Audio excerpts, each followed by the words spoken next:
On se pose souvent la question en France, pourquoi on n'a pas créé un Google ? On a les talents, les ingénieurs, les fonds, et pourtant le champion mondial se fait toujours attendre. Pour ce festin, j'ai voulu réunir des investisseurs français. Pas pour se lamenter sur notre retard, mais pour comprendre ce qui bloque vraiment. Est-ce que c'est le manque de capital, la culture du risque, notre rapport à l'échec, ou le rôle de l'État qu'il faut repenser ? Pour en parler, j'ai invité Stéphanie L'Hospital. C'est une des rares femmes à la tête d'un fonds d'investissement. Avant cela, elle était en charge de tout le digital chez Orange. Pierre Entremont, un ovni dans le paysage des VC. Il est persuadé que les entrepreneurs à succès sont forcément atypiques, bizarres, voire neurodivergents. Thierry Vandeval, serial entrepreneur, il a investi dans plus de 100 startups et pense que la France a une carte à jouer dans le domaine des deep tech. Fred Montagnon, pionnier du web français, aujourd'hui business angel. Pour lui, la France doit avant tout regagner sa souveraineté numérique face aux géants américains. Marc Ménassé, avec son fonds, il veut créer un corridor stratégique entre la France et les US pour propulser les startups européennes aux États-Unis. Et puis Pascal Lévy-Garbois, venture partner au sein d'un fonds américain, lui aussi pense que l'avenir de la tech française passe par les US. Un grand merci à nos partenaires, Nagarro, votre accélérateur d'ambition tech et IA qui coproduit ce programme avec moi, et Plug and Play France. Allez, c'est l'heure de passer à table. Bon Stéphanie, merci d'être avec nous, parce que je vais encore me faire engueuler, parce qu'il n'y a pas assez de femmes à table. Mais je suis là. Mais tu es là, mais tu sais que j'ai eu du mal à faire venir des femmes. Hein. Heureusement que tu es là. Alors, je comprends pas, parce que moi, je t'ai dit oui tout de suite. Tout de suite, tu m'as dit oui. Et, Bien sûr, je m'organise. Ouais. Et j'ai envoyé des invitations à plein d'investisseurs femmes. D'ailleurs, il faut dire quoi ? Investisseuses, investisseurs. Investisseurs femmes, investisseurs. Enfin, tu sais, moi, je l'ai jamais mis en avant. Moi, je considère, et je me rappelle au début de One Rack Time, j'ai un investisseur du FEI qui m'avait dit, Fonds européen d'investissement, qui m'avait dit, mais tu vas faire un fonds pour les femmes ? J'ai dit non, je veux faire le meilleur fonds. Et j'ai envie de financer des projets portés par des femmes, par des hommes, mais surtout les meilleurs. Ouais. C'est pas parce que je suis une femme que je dois financer avec des projets avec des femmes. Alors, s'il y en a, et avec génial. des projets de sac à main, de choses comme ça. Non. Alors, moi, j'aime bien quand c'est bien tech. Ouais. Tu vois, j'aime Voilà. bien le grand public, le consumer, mais j'aime bien quand c'est tech. Mm. Et je suis très fière aujourd'hui d'avoir réussi à faire ça et d'avoir fait un fonds qui finance des super projets portés par des femmes et des hommes. Mm. Mais j'aimerais bien avoir plus d'investisseuses quand même, parce que ça, c'est rare. Donc, t'en as pas beaucoup allez-y. dans tes équipes ? Alors, si, nous, on est exemplaires. On est des LP. Ouais. Les femmes dans les équipes. Il y a beaucoup de femmes LP ? Alors, moi, c'est simple. Chez les grands comptes, tout ça, vous croisez beaucoup de femmes Écoute, avec One Rack Time, sur une communauté d'à peu près 450 investisseurs, si on a 20 femmes qui investissent, on est vraiment très large. Donc, et ça, c'est... je dis, mesdames, allez-y, investissez, visez long terme, diversifiez. Ouais. Et prenez du risque. Et vous, alors, vous avez des femmes parmi vos LP ? Moi, sur une quinzaine d'institutionnels, je pense qu'on est 0. Je pense à un qui avait autrefois dans son équipe une femme, mais c'est plus le cas. Et parce qu'elle a changé de sexe ou Ça, c'est sur les institutionnels privés et les institutionnels publics. Parmi les personnes avec qui on travaille chez BPI, il y a des femmes. Oui, mais chez BPI, ils ont des femmes. Ils sont obligés. En tout cas, il y a des femmes. Ouais. C'est factuel. Marc ? Non, je suis d'accord avec tout ce qui a été dit. Chez les institutionnels, pas beaucoup de femmes. Ouais. Et chez les investisseurs individuels, je trouve quand même de plus en plus, en particulier, je trouve qu'il y a un truc assez intéressant dans les grandes familles. C'est que dans les grands single family office, voilà, les familles industrielles, on en voit de plus en plus qui prennent les rênes. Donc, c'est intéressant, c'est surtout assez générationnel. Voilà, on voit vraiment qu'il y a les moins de 40 et les plus de 40. Il y a un fossé au milieu. Mais ça, c'est un sujet dont on parle. On n'arrête pas d'en parler. On dit qu'on essaye de régler ce problème-là, y compris du côté des entrepreneurs, en disant il n'y a pas assez de projets portés par des femmes, machin. Et quand on regarde les chiffres, ça s'est même détérioré en France. Hein, Là, c'est quand même pas le même sujet. Hein. D'accord, mais il se trouve qu'il y a dans des tout femmes le secteur, partenaires. il y a de tous les côtés, il y a un manque de femmes, du côté entrepreneur, côté investisseur, côté LP. J'ai l'impression que côté investisseur, justement, c'est un point qui est différent. Il y a des femmes partenaires, simplement, elles ont répondu non à ton invitation. Oui, elles ont répondu non. Alors, elles ont répondu non. Il y en a une qui m'a dit il est hors de question que je vienne. Ah, c'est Voilà. carrément. Mais tu lui as fait peur ? C'est un avis tranché, quoi. Voilà, elle se reconnaîtra. Et puis il y en a qui avaient piscine, quoi. Tu vois, qui Elle avaient a d'autres motivé son nom, non? La Oui, personne qui a dit ça. apparemment j'ai un Ah oui, d'accord. discours un peu T'as été méchant. Non, pas avec elle particulièrement, mais visiblement j'ai un discours qui est un peu trop. Elle n'a D'accord. pas envie de s'associer. Mais t'aurais pu en appeler d'autres. Mais Ma j'en ai femme, appelé elle est plein partenaire de d'autres. fonds de VC. Hein. Ah mais je l'ai pas appelé ta femme. Ouais, mais ça foutait mal. Ouais. François, cliché. Il faut que je prenne l'habitude d'appeler sa femme. Voilà. Mais non, mais il y a de plus en plus de femmes dans les fonds qui sont investisseurs. Ça, c'est clair, mais ce qu'il faut de plus en plus... Mais comment ça se fait du coup qu'il n'y a pas plus de femmes qui sont financées? Puisqu'on nous a dit c'est aussi une sorte de biais, parce que comme il n'y a que des mecs, ils investissent que sur des mecs. Maintenant, il y a des femmes, et pourtant les chiffres sont pas... Il y a toujours pas... Pour les femmes qui investissent, moi, ma théorie, c'est qu'il y a un rapport à l'argent sur les femmes qui est peut-être un peu biaisé. C'est-à-dire que tant que tu n'as pas... Et quand tu entreprends, et moi, je vois, j'ai une vie corporate, j'ai une vie d'entrepreneuse en créant un fonds d'investissement. Le rapport que j'ai à l'argent est pas du tout le même qu'avant. C'est-à-dire qu'aujourd'hui, je prends du risque. J'ai pris plus de risques comme je n'avais jamais fait parce que j'ai entrepris. D'accord. Donc, en fait, si tu n'as pas plus de femmes qui entreprennent, donc qui à un moment peuvent avoir l'ascenseur social de l'enrichissement, Ouais. Ensuite, dans nos métiers, on a quand même besoin d'avoir un peu cette dose de risque pour nos investisseurs, donc t'y retournes pas. C'est donc plus d'entrepreneurs femmes qui réussissent. Ça fera mécaniquement plus de femmes qui investissent dans les fonds. Donc, tu nous et fais la comme patate business chaude, angel. c'est-à-dire que tu nous dis, au départ, vous nous avez dit c'était parce qu'il n'y avait pas assez d'investisseurs femmes, et maintenant vous nous dites c'est parce qu'il n'y a pas assez d'entrepreneurs femmes. Oui, parce que toi, dans tes investissements, tu as l'impression qu'il y a plus de femmes que dans le marché. Par exemple, le marché, c'est, d'après les calculs que moi je me suis amusé à faire, c'est 15% des équipes dans lesquelles il y a une cofondatrice femme. Et dans notre portefeuille, on est à peu près à ça, ce qui correspond au marché. Est-ce que dans ton portefeuille, tu as l'intuition que c'est plus ou moins? On est à 15-20% aussi. Et d'ailleurs, il y a plutôt moins de projets aujourd'hui portés par des femmes qu'on voit passer depuis 2 ans. Hein. Je pense que c'est période de risque, de tension, aversion au risque Tu te rends compte que des jeunes femmes. t'es la seule personne qui peut dire ça à cette table. Je sais, Si mais jamais il y en a un d'entre nous qui dit un truc comme ça... Mais c'est mécanique. Tu regardes dernier baromètre Sista, moins de projets financés, mais c'est parce qu'il y a aussi moins de projets portés par des femmes. En tout cas, moi, je le vois dans mon deal flow. Et derrière, pourquoi ? Déjà, il faut quand même avoir une appétence pour des projets tech. Et à un moment, tu es plus armé pour faire des projets tech quand tu as fait des études d'ingénieur. Et quand tu regardes aujourd'hui les stades dans les écoles d'ingénieurs, tu as plutôt moins de femmes qui choisissent d'aller dans des écoles d'ingénieurs qu'il y avait 20 ans ou même 30 ans. Moi, je pense que dans l'immense majorité des cas, les entrepreneurs qui ont une chance de créer des boîtes générationnelles, ils sont quelque part sur le spectre autistique. Ça, Pierre, c'est pas politiquement correct. C'est pour ça correct. que chez Longue Journée, on investit dans des fondateurs qui sont magically weird. C'est le mot sympa pour dire neurodivergent, quoi. Oui, enfin souvent c'est ça. Mais vous avez un peu la même thèse, parce que lui, il dit exactement la même chose, Pierre. Il dit, moi je me rappelle, j'ai vu un podcast où tu en parlais, tu as 3 critères. Tu dis, il faut qu'il y ait une sorte de neurodivergence, quelque part, un QI de 130 et une ambition internationale démesurée. On appelle ça ambition, vision, exécution. Et donc les 3 étages, c'est une très grande ambition démesurée, souvent liée à un trouble du rapport à l'autre, donc quelque part sur le spectre. Une vision, donc une très grande intelligence. Alors si on veut faire une version qui fait du clic, on peut dire 132 QI, mais en tout cas une très grande intelligence. Et dernier étage, exécution, une grande capacité de focus et de construction, une capacité de contrôle de soi. Camus disait « un homme, ça s'empêche ». Et donc on appelle ça ambition, vision, exécution, et c'est les 3 libidos de Saint-Augustin, c'est rapport à l'autre, rapport à l'intellect, rapport au corps. Et c'est aussi le Vini Vidi Vici de César. De César, hein. Et ces gens-là que tu décris, il y en a combien dans le monde ? Nous, l'impression qu'on a... Tous les ans, là, parce que vous, c'est ça. C'est quoi ton marché adressable? C'est quoi ton marché Total Addressable Market? L'impression qu'on a, c'est que dans le champ entrepreneurial, donc des gens exceptionnels, il y en a dans d'autres domaines, mais moi je connais pas, je connais le champ entrepreneurial. Il y en a, d'après nous, une dizaine par an en France. Une dizaine? Oui. Une cinquantaine en Europe et peut-être 300 aux États-Unis. C'est l'ordre de grandeur que j'ai en tête.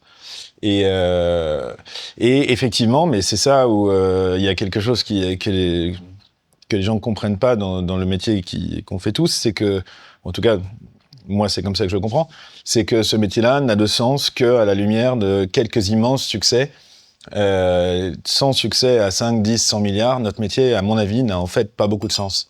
Et, Donc vous êtes obligé d'aller chercher ça. et donc oui, c'est un métier de l'exceptionnel et du cas particulier et de l'ultra rare.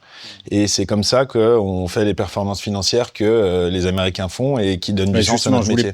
Ouais, avant que Marc, je voulais poser la question à Pascal, juste pour continuer là-dessus. Ouais.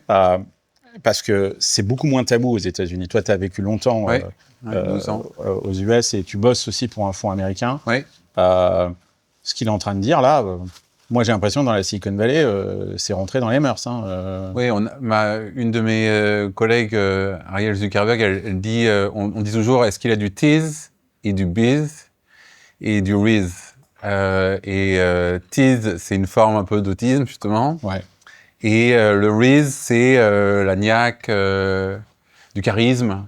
Parce qu'au final, il faut quand même que, pour réussir, il y a un moment où il faut embaucher une équipe de dirigeants. Et pour ça, il faut avoir du charisme. Pour lever de l'argent, il faut avoir du charisme. Ça, c'est le Vini, par exemple, dans Vini Vidi Vici, le fait de s'extraire et d'emmener avec soi des gens. On est dans le Vini. Mais ça, je pense que c'est plus important. Et sur ce tease et Riz, si j'ai bien lu ce que j'ai lu qui venait de chez vous, le tease, c'est pas une forme d'autisme, c'est le TIZ qui est un diminutif de autisme. Et le Riz, c'est pas une forme de charisme, c'est le RIZ qui est un diminutif de charisme. Et si je me souviens bien, dans ce framework qui est le vôtre, vous cherchez pas forcément ça chez la même personne. Il y a le founder tease et le founder Riz, me semble-t-il. Oui, mais disons que si quelqu'un est trop tease ou trop Riz, on va pas trop... on a besoin d'un équilibre. Ouais. Moi, ce que je trouve super intéressant dans cette conversation, c'est que à aucun moment on a parlé de diplôme, parce que ça n'a strictement rien à voir avec les diplômes, cette histoire-là, ce que vous êtes en train de décrire. Et on n'a pas parlé aussi de ce triptyque qu'on a, ou ce duo classique dont on nous parlait tout le temps en disant il faut un fondeur tech, un fondeur business. Ça n'a aucun sens dans cette histoire. C'est vrai que nous, ça nous intéresse moyen la complémentarité technique. C'est pas inutile, évidemment, s'il faut construire un truc, mais on s'intéresse beaucoup plus à la complémentarité cognitive qu'à la complémentarité technique. Et la complémentarité cognitive qui nous intéresse le plus, c'est ce qui marche le mieux, on trouve, c'est la différence entre les gens qui sont plutôt top-down, qui voient les choses avec une vision de haut, avec les gens qui sont plutôt détail, qui voient les choses avec une vision d'en bas. Et ça, on trouve que c'est des dynamiques qui fonctionnent bien. Et ça, c'est le VD, la vision. Tu fais des tests. Bah, donc tu vas voir tes moi le fondateurs, test. tu leur dis, c'est toi qui testes. Ah, mais tu sais, un mec de 130, ou une femme vois tout de de suite. 130, Tu le vois tout de tout de suite. Ouais, bien T'as sûr. pas besoin d'un test de QI. Et d'ailleurs, vous en êtes un bon exemple ici autour de la table. C'est sympa. Mais il y a un point que Non, je parlais sur pas de toi, lequel, mais, je sais, mais je me sentais pas visé particulièrement. Mais je voudrais souligner un truc parce que tu dis, au départ, tu dis c'est pas politiquement correct Ouais. vis-à-vis d'un investisseur institutionnel. Moi, je bois du petit lait quand j'entends Pierre. Pourquoi ? Parce que moi, je pense que les investisseurs sont très policés. Ouais. Moi, j'ai fait de l'entrepreneuriat pendant 18 ans. Ouais. Dans l'entrepreneuriat, il n'y a rien de policé. Et en fait, quand tu vas voir, c'est assez marrant, les investisseurs. En même temps, t'es venu ce soir avec une cravate. Hein. Oui, d'accord. L'habit fait pas le moine. Elle est pas rouge. L'habit fait pas le moine. Et si tu veux, on fait un job qui est très bien décrit par Pierre, mais aussi que je décrirais qui est un job de conviction. Donc, à un moment donné, ton positionnement, Il t'appartient. Il t'appartient. Et quand tu as de la conviction, t'es pas consensuel. Par définition, tu peux pas plaire à tout le monde. Et ça, tu regardes les meilleurs investisseurs, c'est pas des gens policés. Voilà, loin de là. C'est des gens qui ont des vraies convictions, qui les assument, qui en parlent, qui font que ça résonne, au fond, auprès d'un certain public, Ouais. et pour que le match se fasse. Ouais. Et tu vois, et donc moi, j'aime beaucoup ça. Ouais, mais vous êtes à l'antipode de tout le discours qu'on nous a tenu avec la French Tech en disant allez-y, lancez-vous tous. Je savais que tu allais lancer la French Tech. Alors franchement, c'était annoncé, mais t'as raison. Non, mais on l'a dit à tout le monde. On a dit, mais tout le monde lance. Je me rappelle d'une affiche de la BPI qui disait balancez vos projets, on vous envoie du blé. Il y avait quand même ces discours-là. Et alors que là, vous êtes en train de dire au contraire, non, c'est pas fait pour tout le monde. Il y a un profil particulier, machin. Non, mais je pense qu'il y a eu un grand malentendu là-dessus. C'est si on parle du jeu venture capital, des startups qui ont vocation à valoir 100 milliards, etc. C'est un certain jeu. Ou si on parle de l'entrepreneuriat en général, des PME de croissance, de la tech, du dynamisme des régions, etc. Et Donc il s'agissait de créer des boîtes en fait. Il s'agit pas forcément de créer des startups. il y a eu un grand malentendu à tout mélanger, je Mais en pense. créant des boîtes, tu maximises la chance d'avoir des super sociétés.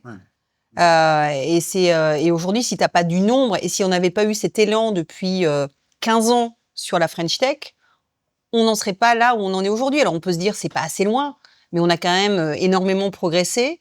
Et surtout, on a réussi à créer une génération d'entrepreneurs qui a envie d'aller à l'international, qui a envie de réussir, qui a envie d'être aux États-Unis. Enfin, la French Tech, c'est pas simplement les projets qu'on voit passer en France, c'est aussi tous ces entrepreneurs qui rayonnent aux États-Unis, qui bossent pour des entreprises internationales, des gros de l'internet aux États-Unis, et qui après créent. Et et je pense que cette ambition, si on ne l'avait pas eue comme on l'a eue, aujourd'hui, on serait pas là pour en parler. Tu vois, on peut se dire c'est pas assez, mais en même temps, c'est déjà ça.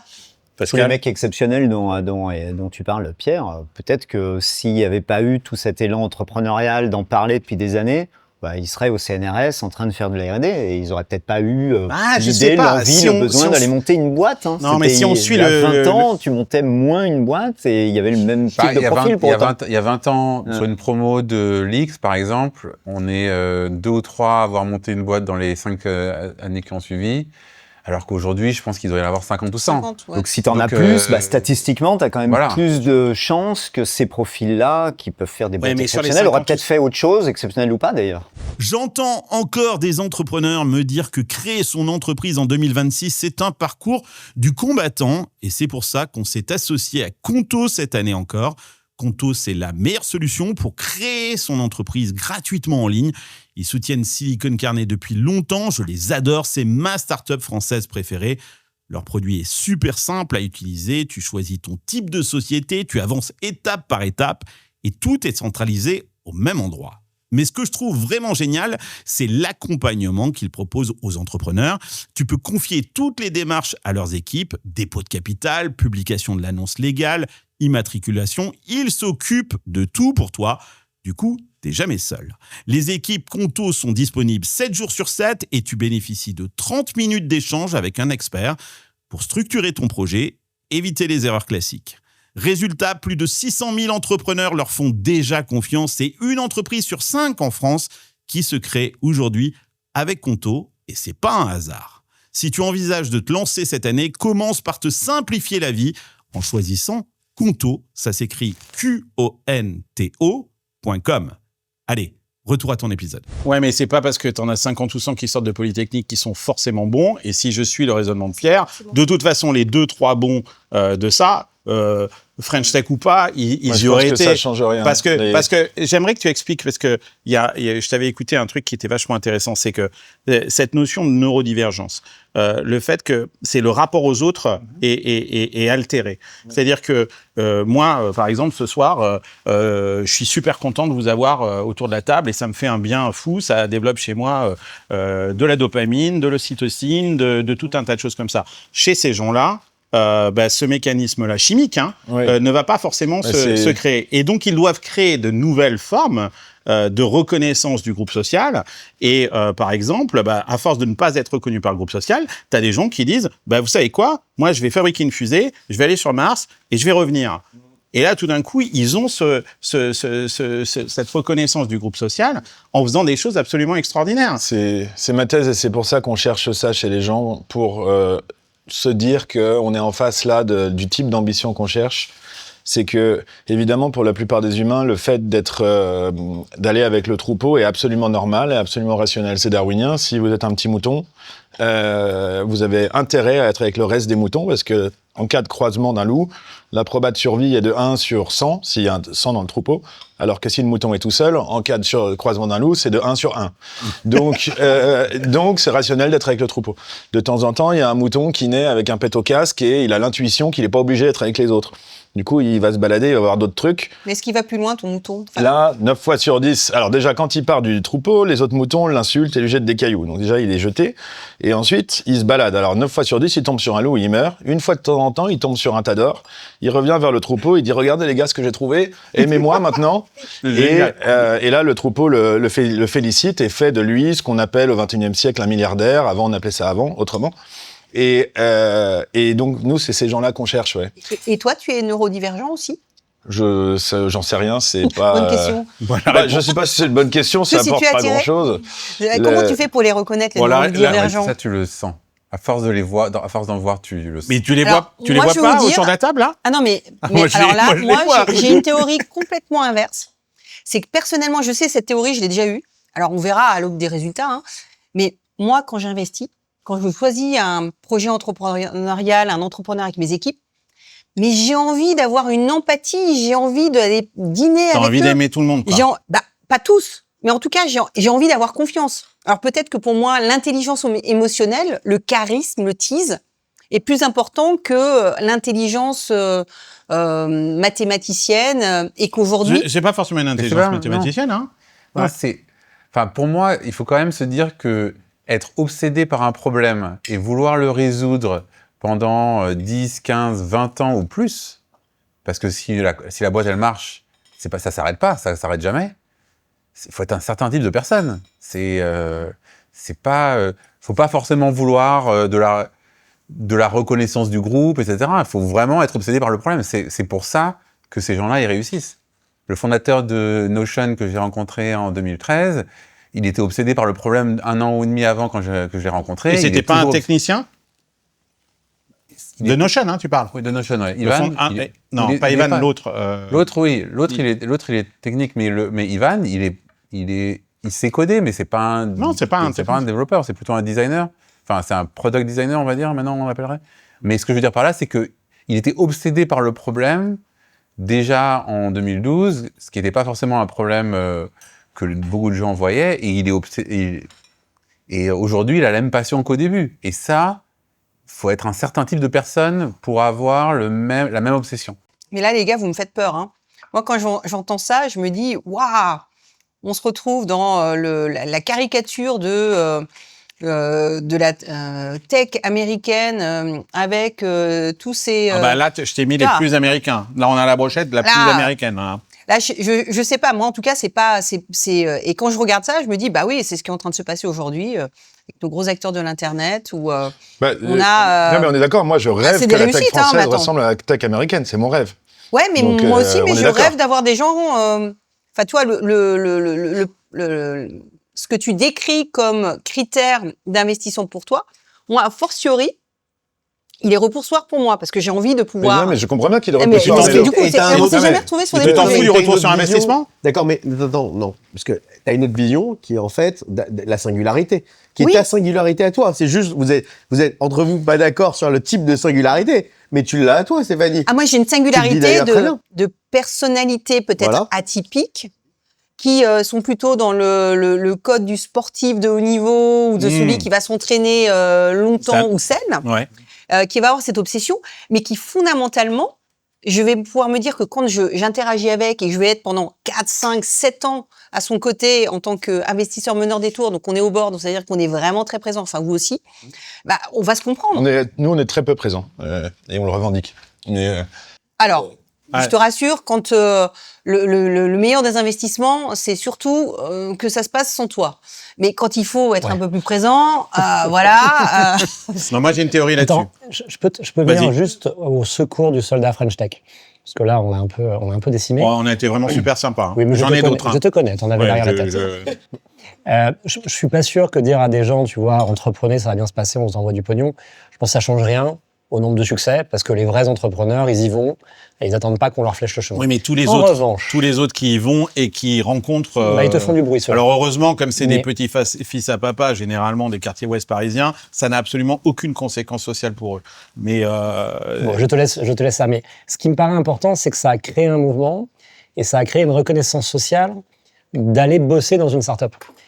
Et ça, c'est presque plus important que d'avoir des fondateurs, des bons fondateurs, c'est d'avoir des ressources humaines pour venir te rejoindre. Donc demain, ils iront bosser ailleurs et du coup, ils connaissent la startup. Et puis d'avoir un modèle. Un modèle. Très bien. Exactement. Mais ça, c'est très important parce qu'il n'y aurait pas eu de succès sans ça. Et franchement, il y a 20 ans, pour aller recruter un mec qui sortait de l'X, il fallait vraiment se faire. Ça, c'est vrai. Mais on pourrait dire aussi que comme il n'y a pas eu de vrai succès français, des boîtes à 50 milliards, 100 milliards, 1000 milliards, qu'aux US, ils savent faire, que nous, on ne sait pas faire à ce jour. On y travaille tous. Et vous y travaillez tous. Et si jamais je pensais pas que c'est possible, je me lèverais pas le matin et je ferais autre chose. Et je partirais aux US. Et donc, effectivement, on a fait passer aux gens le message que c'était un travail légitime. On leur a pas fait passer le message qu'ils pouvaient devenir riches en étant salariés de start-up. Et c'est pour ça que ils sont éventuellement moins motivés qu'aux US. C'est pour ça que Pour ça que plein de choses. Et c'est pour ça qu'ils valorisent pas les BSPCE, les actions de start-up. C'est toujours pareil. Vous pouvez demander à n'importe quel salarié de start-up française combien il a d'equity. Il le sait par idiot. De toute façon, ça vaut rien. Des nefles. Bon, en même temps, il y a peu de sorties, hein, donc il a raison. Hein. Et donc, justement, c'est souvent le vrai. Oui, mais attends, le secondaire, tu peux l'avoir à travers des formes de secondaire, tu peux l'avoir aussi à travers des tours. C'est d'ailleurs pour ça qu'en fait. Enfin, le mec chez OpenAI, lui, il a compris que ça valait quelque chose. D'accord, mais attends, sans caricaturer, juste pour aller dans le sens de Pierre, de ce qu'il dit. Si tu as une boîte qui, en fait, est née en France, a un bon footprint européen, part aux États-Unis, devient comestible auprès d'actionnaires, futurs actionnaires américains, auprès de donneurs d'ordre américains, et du coup rentre dans un système de levée de fonds qui est beaucoup plus mature avec du secondaire où l'equity des salariés, elle vaut enfin quelque chose, bah là, tu as un effet démultiplicateur, si tu veux, de chance des réussites par rapport au talent. Et je pense que c'est un peu ce qu'on souhaite aussi, c'est-à-dire que une boîte à l'international, c'est une boîte où globalement, européenne à l'international, où il fait bon vivre. Enfin, donc vous espérez encore dans la majeure partie des exemples. Quoi. Donc vous espérez encore que les Américains achètent les startups européennes. Ah bah oui. Non, pas forcément. Moi, je parlais d'investissement déjà. Même investir. Mais ils investissent, hein, quand les boîtes sont bien, ils investissent, ils s'en fichent que ce soit. Mais par contre, le problème, c'est qu'on n'a pas beaucoup de boîtes bien. Mais par contre, quand il y a une boîte bien, ils investissent sans aucun problème. C'est pour ça. Mistral, ça a été le cas. C'est pour ça, alors en l'occurrence, le dernier investisseur européen, mais c'est pour ça, ça nous arrive tous, je pense, d'avoir des gens à Bercy ou ailleurs qui nous disent, mais comment fait-on pour créer le prochain Sequoia européen, le fonds d'investissement emblématique de l'Europe, etc. Et ils rêvent tous qu'on leur dise tout ce qu'il faut faire, c'est donner 5 milliards à un fonds et comme ça va faire le Sequoia européen. Ouais. Et moi, à chaque fois, je me fais encore regarder de travers parce que je dis non, c'est pas du tout le sujet, gardez votre argent. Franchement, si c'était qu'un sujet d'argent, ça serait génial, ça serait hyper simple. C'est pas du tout ça. D'autres l'auraient fait. Si vous voulez créer le Sequoia européen, étape 1, il faut qu'il y ait un fonds qui a été au premier jour d'une boîte qui a grandi et qui a fini à au moins 10 milliards et plutôt 50 et plutôt 100.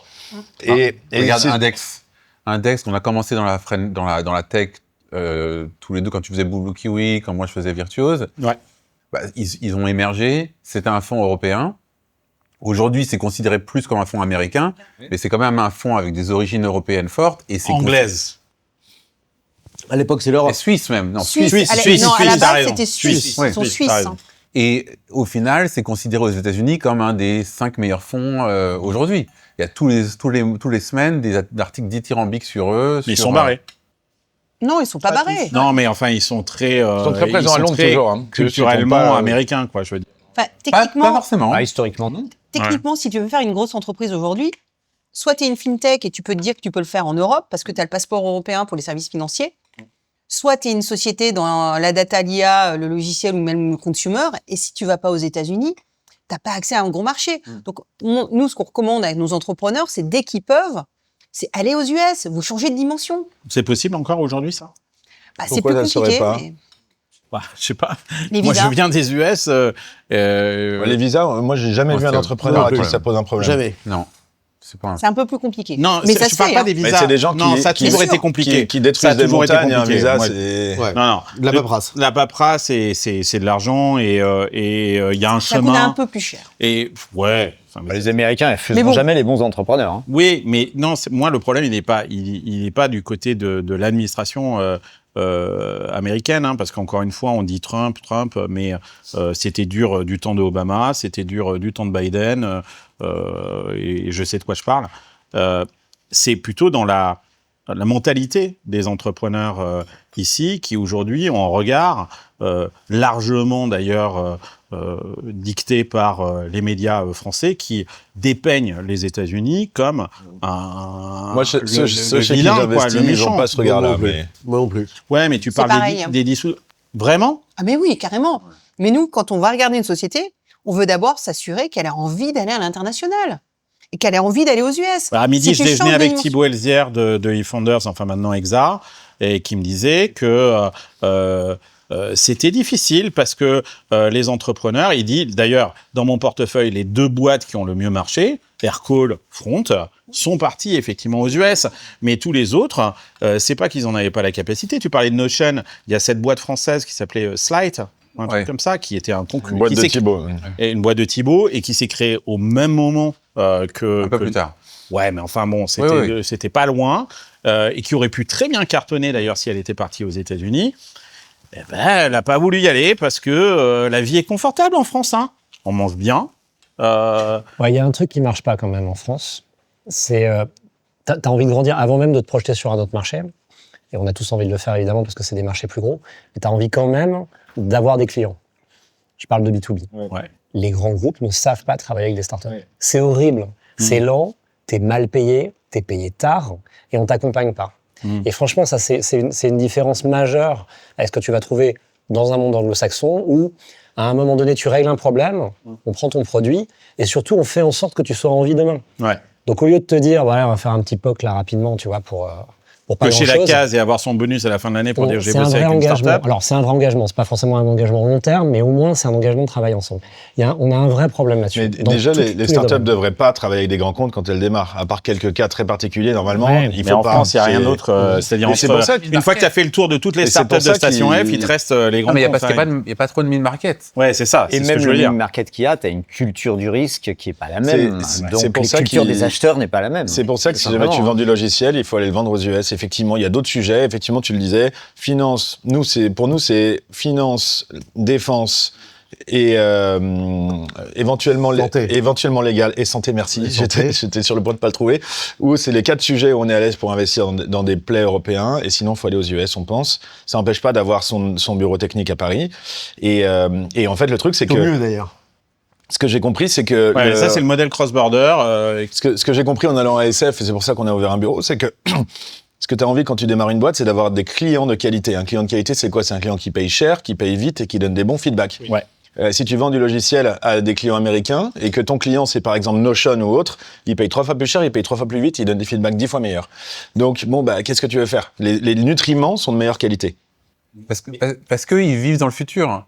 C'est-à-dire que quand tu vis à San Francisco, une des choses que tu vois, c'est que tu es un peu en avance de phase sur le monde en France, par exemple. Et donc, si tes clients sont dans le futur, ils sont intéressés par ton produit avant que le produit devienne un peu mainstream, et donc tu peux croître avec le feedback sans qu'il y ait une meute de gens qui ont le même instinct que toi et qui vont être concurrents et qui vont tuer tes marges et le marché, etc. Après, Il y a un autre- je trouve ça dur de toujours aussi se comparer aux Américains. L'écosystème US Mais au foot, d'innovation, on se il a- compare il aux a- Brésiliens. Hein. Bah, tu peux te comparer aux Chinois Mais non, aux aussi, tu vois. Français. Typiquement, l'écosystème Oui, c'est tech chez américain, il a plus de 50 ans. Ça fait depuis les années 70 que globalement, il y a du capital risque et tout. Tu compares à la French Tech qui a 15 ans ou 20 ans. Ah. Donc déjà, il peut se passer des choses. Voilà, je suis pas Tu du tout prends d'accord. d'autres modèles, Parle-en. tu prends le modèle chinois aujourd'hui, ils sont en train d'innover à peu près autant que les Américains, voire, à mon avis, peut-être probablement plus, avec un modèle très différent. Ils y arrivent. Nous, rien dit qu'on va pas y arriver non plus. Les dernières années, on était sur du logiciel, en effet, à te comparer à l'écosystème américain, où en effet, tu es obligé d'aller aux États-Unis pour grandir sur plein d'autres domaines. Tu parlais de la défense, mais de fait, derrière la défense, c'est tous les sujets d'énergie, de mobilité, etc. Où là, il y a des acteurs européens qui sont gros, et peut-être qu'aujourd'hui, on va arriver à faire des géants en Europe. Alors, Mais tu vois, cette notion d'écosystème et de qualité et de fondamentaux de l'écosystème qui fait que quand tu fais YC, quand tu fais Speedrun, quand tu fais Founders Inc., que tu trouves tes premiers clients qui payent, qui sont en fait loin d'être avares de feedback et qui justement vont aussi donner beaucoup de rassurance, on va dire, sur ton produit, ta capacité d'être, ta capacité d'itérer à des plus gros. C'est un truc qu'on n'a pas du tout ici, quoi. Non, mais C'est-à-dire attends, que- je mais suis désolé, tu prends une boîte. C'est né il y a 10 ans. Oui, je sais oui, pas, mais YC, je suis- l'écosystème tech américain, il est né il y a 50 ans. Oui, mais Non, mais Donc, attends, tu vois, c'est moi, Thierry, pas je peux pas te développé laisser du dire jour ça. au Je peux lendemain. pas te Je laisser suis dire ça d'accord. parce que ça, c'est le discours qui a été écrit par l'Élysée, qui essaye de faire croire que la tech est née avec Emmanuel Macron. C'est Elle une. est née avant. En l'occurrence, la French Il y avait Tech, de la c'était tech. avant. Il y avait de la tech. Il y avait de la tech avant Emmanuel Macron. Oui. Faut arrêter. Mais Tout j'ai ne pas s'est ce pas que je dis. passé au moment. C'est notre projet où il a lancé ça dans un grand esprit en disant à partir de Station F, on va réinventer, on va créer de la technologie en France. En l'occurrence, Emmanuel la French Macron n'a Tech, pas c'est créé la né- en l'occurrence, technologie la en French France. Tech, c'est né avant Il l'a Emmanuel accéléré. Macron. donc, C'est Fleur Pellerin et c'est François Hollande. Faut Oui, pas ben, je l'oublier. suis bien revanche- placé pour t'en parler parce que c'était au moment des pigeons, etc. Donc je connais bien En l'histoire. revanche, c'est vrai Ah. que ça fait globalement un peu moins de 20 ans qu'il y a un entrepreneuriat. Mais non, c'est pas vrai. de ce type-là en France. Mais c'est dégueulasse pour des entrepreneurs, pour des boîtes comme Parrot qui se sont créées à l'époque, ou au moment de l'avènement d'Internet, il y avait plein de start-upers, J'ai créé etc. ma première boîte, moi, en 2000. Je peux te dire qu'en 2000... Business Subjects, Bernard Liotto, tu lui dis quoi? Non, mais tu lui dis attends, quoi tu peux avoir quelques exceptions. Enfin, moi, j'ai créé ma boîte en 2000. Je peux te dire qu'il n'y avait pas beaucoup d'écosystèmes de VC, de machin, de trucs. Hein. Il y avait l'atelier BNP Paribas, il y avait Jean-Michel Billot qui nous amenait dans la Silicon Valley. On n'a pas attendu Macron pour découvrir la Silicon Valley. J'ai pas dit qu'on attendait Macron. Non, mais il y a quand même un petit discours comme ça qui est de faire croire que tout d'un coup, le souverain Macron, dans sa grande mansuétude jupitérienne, a accouché comme ça de sa cuisse de Jupiter et sorti la technologie et la tech. C'est faux. Il y avait une tech avant, elle était peut-être pas aussi financée qu'aujourd'hui, il n'y avait pas autant de moyens qu'aujourd'hui. Pas le même écosystème. Mais c'était pas du tout le même écosystème. C'est pas seulement le même écosystème, c'est la caisse de résonance.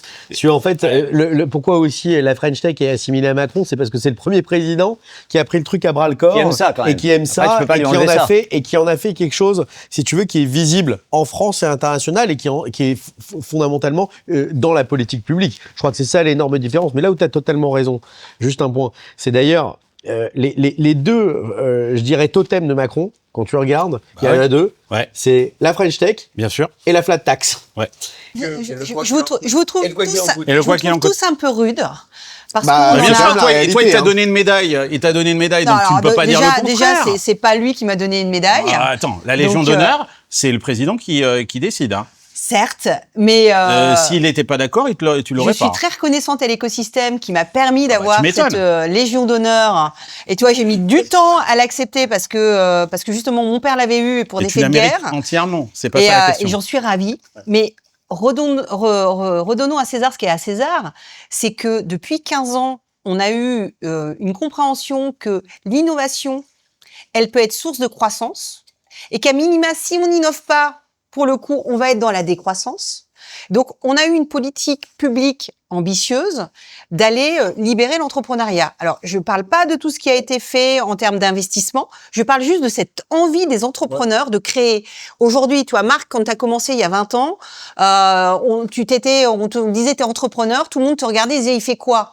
Aujourd'hui, t'es à l'école, t'es à Polytechnique, t'as envie d'entreprendre. Mais rien que ça, c'est formidable. Moi, je suis pas d'accord avec ça. Je trouve que sur cette nécessité qui est de faire passer les valeurs de progrès et de dire que la science, c'est bien, je trouve que si on regarde les 10 dernières années et qu'on les évalue à cette aune-là, je mettrais 6 sur 10 peut mieux faire. Parce que j'ai quand même beaucoup entendu parler de décroissance, j'ai quand même beaucoup entendu parler de le progrès, c'est pas sûr que c'est bien. Oui. Et donc, je suis pas sûr... La France est le pays en Europe qui a le moins confiance en l'intelligence artificielle, qui considère que c'est un véritable problème pour la société. Ça, c'est deux sujets, parce que t'as les Français, et je suis d'accord avec ce que tu dis. Après, tu peux pas nier que le gouvernement, si tu parles de Macron spécifiquement, lui, il a plutôt poussé dans l'autre sens. Je sais pas, le nucléaire était... Peut-être pas avec un grand succès. Il a lutté contre le nucléaire avec toutes ses forces pendant plusieurs années. Et puis même au sein de cette fameuse French Tech, chez beaucoup d'investisseurs... la croissance et le progrès technique, c'est pas sûr que ça soit bien vu. Ceux que j'ai en tête sont pas autour de cette table, mais il y en a. Là, t'es vraiment rude. Hein. Qui a investi dans Mistral ici autour de cette table? Ça permet de savoir déjà à partir d'où Qui a eu un exit sur Mistral? Thibault Elzière, à midi, il m'a dit qu'il avait fait x25, mais apparemment. Il y a pas eu beaucoup de VC qui sont devenus riches avec Mistral à ce jour, puisque la structure capitalistique du début ne le permettait pas pour les gros investisseurs. C'est pour ça qu'il n'y a pas beaucoup de VC dans Mistral. Mais j'ai pas compris là, ça veut dire quoi? Parler clairement. Non, disons que les gens qui ont eu la possibilité de faire des très beaux retours sur Mistral sont plutôt les petits investisseurs. Qui étaient dans des SPV, des véhicules spéciaux. Des petits investisseurs plutôt que... Il n'y a pas eu beaucoup de gros porteurs qui ont eu la possibilité de le faire. Néanmoins, je suis d'accord avec toi sur le fait que Mistral est à ce jour un totem de la tech française. Qui ne peut pas se vendre. Très poussé par l'Élysée, etc. Je suis très heureux que la tech française ait des totems, donc je suis très heureux que ça existe, mais c'est un totem. Pardon ? Ce serait bien qu'il y en ait 10, mais c'est déjà bien qu'il y en ait un. Non, mais moi je vous dis... Pourquoi pas se vendre ? Parce qu'en fait, au fond, à partir du moment... Tu crois qu'ils n'ont pas reçu des offres des Américains ? Je sais pas, je suis pas dedans, mais... je pense qu'il y en a eu, mais qu'aujourd'hui c'est impossible. Pour la France, je suis pas sûr que je souhaiterais que Mistral se vende à Apple et à un autre. D'accord. Parce que mais quand tu es un gros investisseur français dedans... Si on dit que Il n'y en a pas. Oui, mais Bah, rien t'en as n'empêche. quelques-uns, ceux qui sont rentrés après. Rien n'empêche que Mistral devienne une vraie grosse boîte cotée importante. C'est ce qu'ils sont en train de faire. Bah, tant mieux, c'est la meilleure chose qui super. puisse arriver. Et je pense que c'est bien qu'on ait aussi notre compréhension de l'écosystème d'IA en ayant quelques sociétés qui puissent être vraiment dedans. Parce que là, on n'est plus dans de la souveraineté, on est dans de la résilience. Donc, on a besoin de le faire, on a besoin d'en avoir quelques-unes. Et c'est peut-être pas sur un Mistral que nous tous, on sera, mais sur toutes les sociétés qui vont naître de Mistral, de cette Ça, c'est vrai. réussite. Ouais. Parce que c'est une réussite. Tu vois, ça veut dire, voilà, c'est la première fois qu'on a eu D'ailleurs. une levée de fonds aussi rapide, avec ces montants. Ah, mais je me rappelle quand ils levaient 100 millions le premier tour, tout le monde rigolait et tout le monde disait c'est un scandale, 100 millions pour une boîte qui n'a pas encore produit. On dit un peu d'ailleurs, Et j'entends c'était de encore l'argent un peu américain, hein, d'ailleurs. Exactement. Bah oui. Et j'entends encore un peu la même chose avec le projet de Yann Lequin. On peut pas dire quand même que le mec est pas légitime dans son projet. Et là, il est en train de lever 500 millions à une valorisation de 3 milliards. Mais il y a encore des gens qui disent oui, mais 500 millions sans produit, etc., etc. Donc S'en bon. fout qu'il y ait des gens qui disent ça. Ouais. Mais je pense que là, on est sur des sujets qui deviennent des sujets d'infra. Et quand tu es sur des sujets d'infra, bah, tu es obligé, dans chaque zone géographique, d'avoir tes projets d'infra. Ou alors, il faut arriver à marketer tes projets d'infra comme étant chacun adapté à une zone géographique. Et le c'est pas de l'infra. Hein. Bah, oui, mais c'est de l'infra, parce que de l'IA, comme il veut faire, c'est un modèle d'infra à un moment. Tu as besoin d'injecter des capitaux tellement énormes. Non, mais quand on parle d'infra aux États-Unis, entre ce moment, on parle de centrales nucléaires. Hein. C'est de data center aussi. Ou de data center, mais même on en arrive à de l'infra. Oui, mais ça va arriver sur ces projets. C'est-à-dire que si avec la réglementation pour monter un data center, il faut 5 ans. Hein, donc, Ça, c'est le. Ça, c'est un grand gros drame. sujet. c'est un grand vrai sujet. Hein, l'Europe. ouais. C'est un grand Ça, c'est un tu grand peux, problème. le sujet de la réglementation, évidemment, qu'on sera tous D'ailleurs, d'accord on est tous, c'est un on petit passe problème tous en Europe. on passe Et en tous un France. très bon moment à boire du champagne, tous là et même collectivement en France et en Europe. Mais effectivement, si on n'est pas capable collectivement de répondre à la question de comment on peut plâtrer du nucléaire, même du gaz et des data centers partout en Europe à très court terme, on est littéralement cuit, archi cuit, recuit. Et ça, pour le coup, personne n'a le début d'une réponse. Sur comment on fait pour changer la réglementation, etc., dans les délais et dans les ampleurs qui sont nécessaires. Nous, on a un petit élément de réponse qu'on a financé une société qui fait des micro-data centers dans des Et containers. elle fait sa promo. Qui s'appelle Polycloud. Et Voilà. qui fait ça sur plein de géographies. Tu vois, avec un logiciel de partage de puissance de calcul associé, Hive. Ouais, mais le problème, c'est que cette histoire de mini et de comment on dit, frugal, etc., c'est de la blague par rapport aux Ça répond besoins à des et besoins déjà. Oui, mais c'est le cœur du besoin, c'est pas ça. C'est Metal, ils sont en train de construire un truc grand comme Central Park au Texas, au-dessus d'un champ gazier pour pouvoir bien prendre le gaz qui est en dessous. Et le Texas tout entier est en train de se transformer en un data center géant. Et c'est ça l'ampleur des besoins. Bah, nous, je te rassure, Et on a une partie sur ce projet qui est au Texas. Tu vois, donc ça veut dire qu'il y a aussi des projets qui peuvent se faire de manière complètement disruptive, qui passent pas, qui sont sous les radars, mais qui en même temps arrivent à concilier à la fois cette capacité à avoir une vision très très ambitieuse et en même temps à aller aux États-Unis et à le faire en étant sous la Libye French Tech. Mais sincèrement, French vous pensez pas qu'un Trump aujourd'hui, qui a toute la Silicon Valley à sa botte, hein, va vous laisser venir faire du business avec vos startups européennes sur son territoire? C'est pour ça que tu as d'autres sujets. C'est pour ça que là, on fait toujours. Non, mais je sais que tu viens d'ouvrir un fonds, mais tu m'as dit, et moi, d'après ce que j'ai compris, Oui. tu investis dans des Américains. Non, aussi. mais alors attends, j'ai deux missions à San Francisco avec l'équipe américaine. Ouais. C'est avoir une équipe américaine qui investit dans des boîtes américaines. Et puis si un jour ils ont envie de venir en Europe, parce que généralement c'est quand même leur premier dollar en dehors des États-Unis, il est pas en Asie, il est en Europe. Non, mais c'est super Bon. smart. Donc, tu vas leur ils expliquer auront- comment vendre à la poste. Ils auront C'est génial. voilà, une quinzaine. Non, mais ils auront une quinzaine de personnes. Non, sans toi, ils vont pas y arriver, c'est sûr. Déjà, je vais te dire, ils se demandent où s'installer. Donc déjà, avant, ils arrivaient à Londres. Si tu veux, c'était simple pour eux. Ouais. Aujourd'hui, ils savent même pas où Bah, s'installer. c'est bientôt la guerre civile, donc.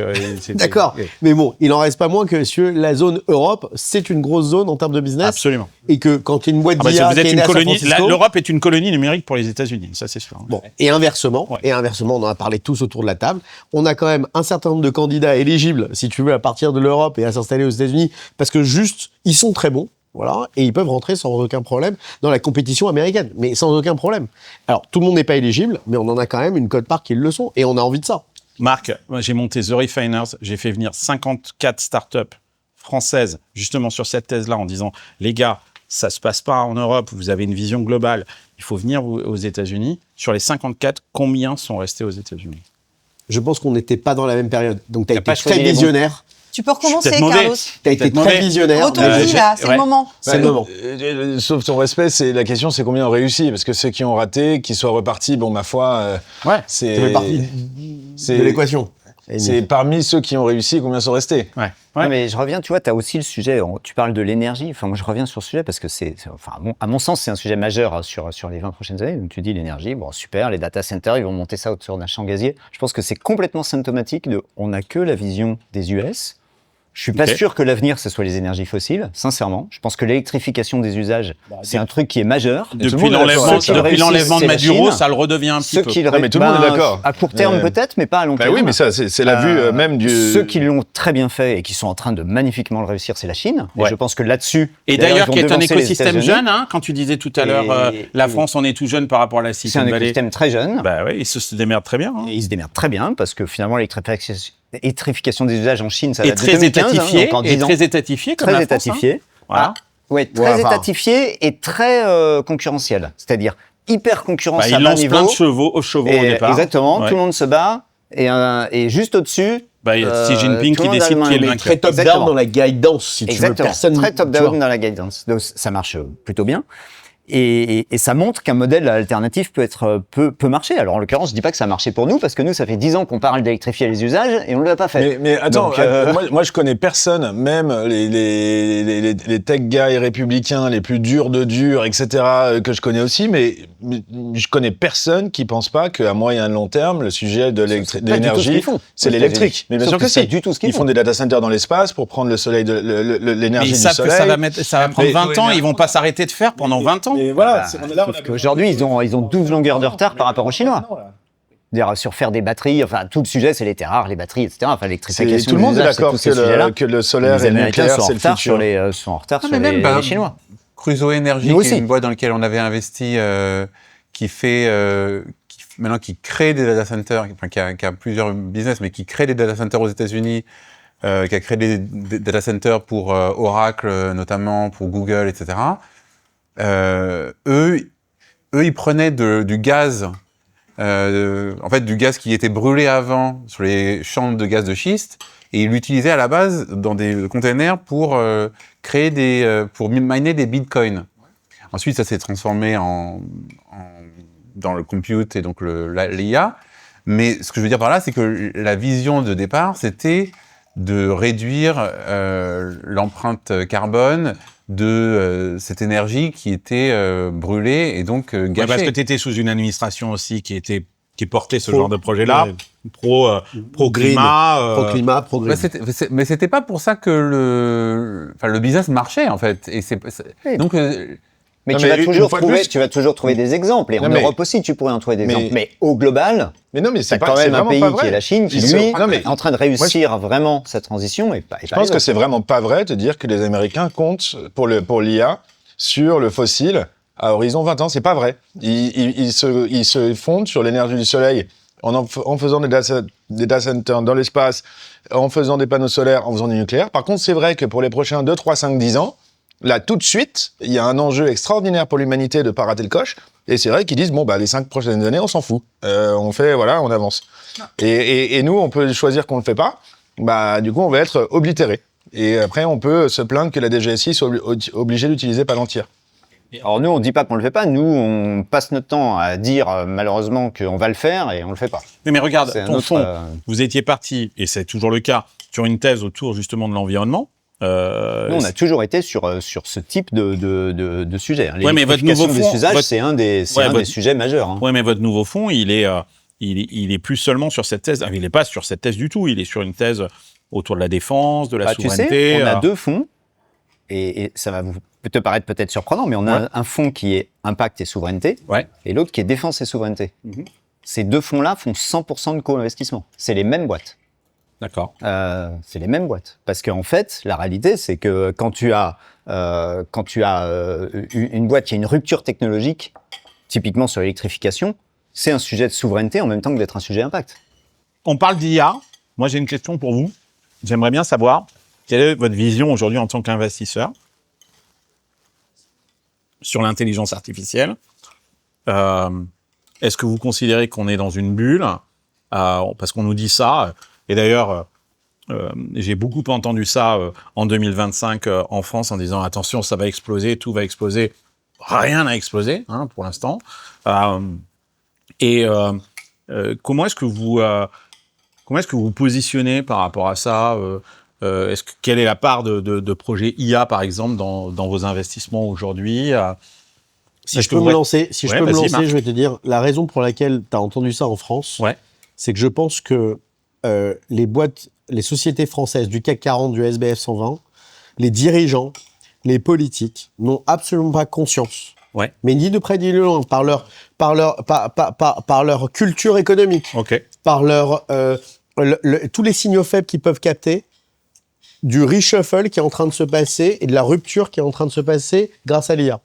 Ils n'ont pas conscience de ça. Mais c'est catastrophique. Donc en fait, comme ils n'ont pas conscience de ça, ils n'arrivent pas à le matérialiser. Comme ils le matérialisent pas, ils se disent que c'est tout ça, c'est une bulle, et ça va se passer, c'est une mode. Et franchement, je pense qu'on a été plusieurs autour de la table, suivez mon regard, à vivre la même chose avec le web. Il y a 20 ans. Et avec le web, 25 ans. avec le mobile. C'est pour ça qu'on a entrepris. Mais là, il y a une énorme différence, c'est que c'est beaucoup plus c'est le choc, il est beaucoup plus systémique que ce qu'on a vécu dans le web, parce qu'au fond, il y a accès à la donnée, au haut débit, tu vois, à l'infrastructure, ce qui n'y avait pas, ce qui était beaucoup plus long en termes de pénétration il y a 20 ans, tu vois.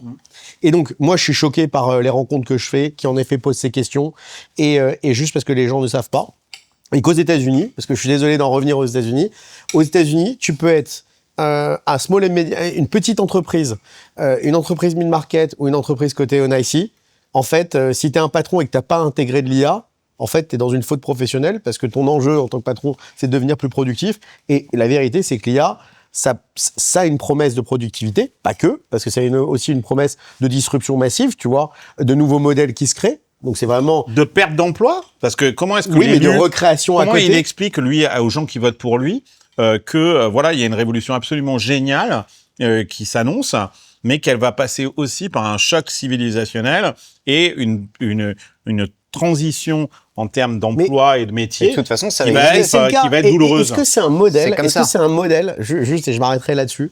Est-ce que c'est un modèle d'être un opérateur mobile, d'avoir des call centers à Roubaix avec des gens payés au SMIC pour répondre toujours aux mêmes questions sans que ces personnes puissent avoir un projet de vie et un projet personnel. Est-ce que c'est un modèle en 2025 ? Mais qu'est-ce que tu en fais de ces gens-là ? Mais dans ce paradigme, le travail n'existe plus. Je dis pas que ça va se passer tel quel et tout, mais il faut quand même comprendre que la plupart des gens intelligents de la vallée, alors bon, évidemment Musk en France, on peut plus prononcer son nom pour une raison qui m'échappe, on peut pas prononcer son nom, mais même des gens plus fréquentables, par exemple Gary Tan, patron de Y Combinator, Gary Tan, il dit, il faut que les humains s'habituent à arrêter de penser, à oublier la notion de rareté qui ne va plus exister, et à penser la notion d'abondance, que tout sera toujours et partout à disposition totale de tout humain. Et il faut arrêter avec cette logique de si je consomme ça, ça n'existe plus. Ça, c'est ce que dit Gary Tan. Et c'est ce que disent, et c'est ce que pensent une bonne partie des gens les plus intelligents de la vallée. Et donc, une fois de plus, c'est vraiment plus compliqué, ça passe par le fil de Twitter, il y a probablement des gens qui disent d'autres choses, etc. Mais c'est ça, le front du débat aux US en ce moment. Et nous, on est en train de parler de quoi ? On parle de, je te le dis, parce que moi, quand j'en parle de ça, les commentaires en France que je reçois, c'est « Ouais, vous nous faites marrer dans la Silicon Valley, allez à tout va, bande d'accélérationnistes, technosolutionnistes, mais le monde est un monde fini, avec des ressources finies, vous êtes en train de nous foutre dedans, vous en avez strictement rien à faire, et les grenouilles, généralement, ça se termine par les grenouilles, quoi, en fait. Tout le monde ne te dit pas ça en France, quand même. Ouais. J'ai beaucoup ces commentaires-là. Il y a quand même, il y a eu un travail. Ça a été la pensée dominante pendant 10 ans. Il y a eu un travail très, très fort. Moi, et je trouve ça très bien. Il y a par exemple, par rapport aux États-Unis, je vais pas faire l'apologie des États-Unis sur ce plan-là, mais il y a une conscience écologique quand je reviens en France, qui est réelle par rapport aux États-Unis, et je trouve ça plutôt bien, mais sauf qu'elle devient dogmatique, elle devient idéologique et elle est paralysante maintenant. C'est ça, c'est face à des enjeux comme l'intelligence artificielle, où là on voit les États-Unis, ils disent ouais bon on va pas avoir de centrale nucléaire parce qu'en plus on part de très loin, donc on va aller drill baby drill pendant les 5 à 10 prochaines années, mais ça nous empêche pas de travailler sur la fusion, etc. et tout un tas de trucs et de mettre en orbite des choses. Mais pour le court terme, il faut qu'on y aille parce qu'on n'a pas envie de se faire avoir par la Chine. Sur le nucléaire, tu as des sujets de réglementation. Ouais. Alors ça, en effet, qui font que tout est lent, etc. Mais c'est pas des sujets de dogmatisme écologique. C'est des sujets de réglementation, d'empilement administratif. Pour le coup, c'est une bonne partie des problèmes réglementaires quand tu veux installer un data center, c'est lié à des sujets réglementaires écologiques des grenouilles. Écologique et donc politique derrière. Ouais, bien sûr. Et on a vu le rapport de l'ADEME il y a 2 jours qui dit qu'il faut appuyer sur le frein pour les data centers, ce qui manque pas de sel. Mais Avec un rapport. Sur Taïwan, moi je pense que sur l'IA, tu posais la question, est-ce qu'on est dans une bulle? Moi je pense qu'on est dans une bulle, mais au sens positif du terme. T'es sur une énorme révolution, je pense que personne n'a de débat là-dessus, à venir. Et comme dans toute révolution à venir, il faut un moment, un bouillonnement d'idées, du surinvestissement à droite à gauche, parce que t'as des trucs qui vont marcher, des trucs qui vont pas marcher, donc faut tout essayer. Et donc, t'es dans une forme de bulle parce que, en effet, à un moment, t'essayes tout. De toute façon, faut prendre le train, faut y aller, etc. Chaque révolution industrielle a construit une bulle. S'il n'y a pas de bulle, il n'y a pas de révolution. Il n'y a pas d'innovation. Et pourquoi il y a une bulle? Parce que chaque changement structurel à base de technologie, il y a de la spéculation. Et donc, il y a des gens qui arrivent et qui font n'importe quoi. C'est un signe mais positif. Mais qui font pas forcément n'importe quoi, qui testent des trucs. Non, mais si, il y a des gens qui... Après, t'en as aussi qui font n'importe quoi. Une logique de consanguinité aussi. Et en plus. À mon sens, t'es dans une bulle, clairement. Il y a plein d'argent qui est mis. Et puis, dans 1 an, 2 ans, 3 ans, je sais pas quand, il va pas forcément y avoir un énorme crack, mais il va y avoir un tri, et il va y avoir des boîtes qui vont gagner, et puis beaucoup qui auront investi dans des trucs qui marcheront jamais. Bon, et là, on va dire, ah bah oui, globalement, l'indice, il va baisser un peu. Je suis pas sûr parce que... mais t'es sur une révolution majeure, et donc oui, il y a une forme de bulle, mais qui est pas choquante, qui est normale, en fait. Vu la concentration des indices américains, tu peux avoir beaucoup plus un crack si, en gros, les 10 plus grosses capitalisations sont des boîtes qui sont très indexées IA. Ouais. Donc, si demain Google disrupte son modèle et se retrouve dans une situation où le chiffre d'affaires baisse ou croît moins vite, parce qu'on est en fait dans une phase intermédiaire, et que la valo est à 8 trillions, bon bah, tu vois, là, tu vas peut-être avoir un rééquilibrage, et si ça baisse de 20-30%, l'indice va... Oui, mais les gens regardent pas... Les gens regardent pas le passé, d'où tu as monté, ils regardent, il y a le choc de moment où ça descend. Oui, enfin, les gens aux États-Unis, ils sont plutôt sur des fonds de pension, donc ils ont mis leur argent pour du long terme. Ouais, t'as le retail aux États-Unis, t'as le retail qui est très sensible. Ouais, écoutez, Fred, il voulait dire un truc. Justement, tu parles de fonds de pension. Moi, je pense que là, tout ce qu'on se dit, on dit depuis tout à l'heure, pas assez de sorties, les gens veulent aller ailleurs, etc. Quand il s'agit de lancer des satellites dans l'espace pour aller capter de la lumière et monter les data centers, on sait le faire en Europe, aussi bien que les États-Unis savent le faire. Ah bon? Est-ce que on savait il y a 10 ans, 20 ans. Oui, mais est-ce que on a combien de satellites, nous, européens, dans l'espace? Non, aujourd'hui, en satellite, si, on sait faire. pas mauvais du tout. Mais on n'a pas créé Starlink. Regarde en Ukraine, on est complètement dépendant de Musk. Mais il est là. Vous pensez pas quand même au manque de capitaux? C'est vraiment pas les mêmes coûts, c'est un rapport de 1 à 100. Vous avez toujours le même discours, en disant on manque de pognon. Non, mais je t'explique pourquoi. Non, c'est pas vrai. Je t'explique pourquoi. Parce que, mais ça dépend où. Un Américain aujourd'hui... Vous manquez de Musk, vous manquez pas de pognon, vous manquez de Musk. Je suis pas sûr, parce que je pense que c'est relativement lié. Un Américain aujourd'hui... On fait 2 équipes, une de chaque côté de la table, laisse-moi aller jusqu'au bout. Un Américain aujourd'hui, sa retraite, tu vois, son quota de retraite mis de côté, c'est $125 000. Quand chez nous, c'est 2 000 €. C'est la quantité de capitaux qui sont disponibles à être investis. Tu vois l'écart que c'est. Pour moi, la force de frappe des États-Unis, c'est d'avoir ces capitaux. Et effectivement, tout ce dont on parle depuis tout à l'heure, c'est au départ des expériences. Tu vois, on lance plein de trucs et puis on verra bien ce qui fonctionne. Mais derrière, tu sais que tu as le relais pour aller jusqu'au bout de ton projet.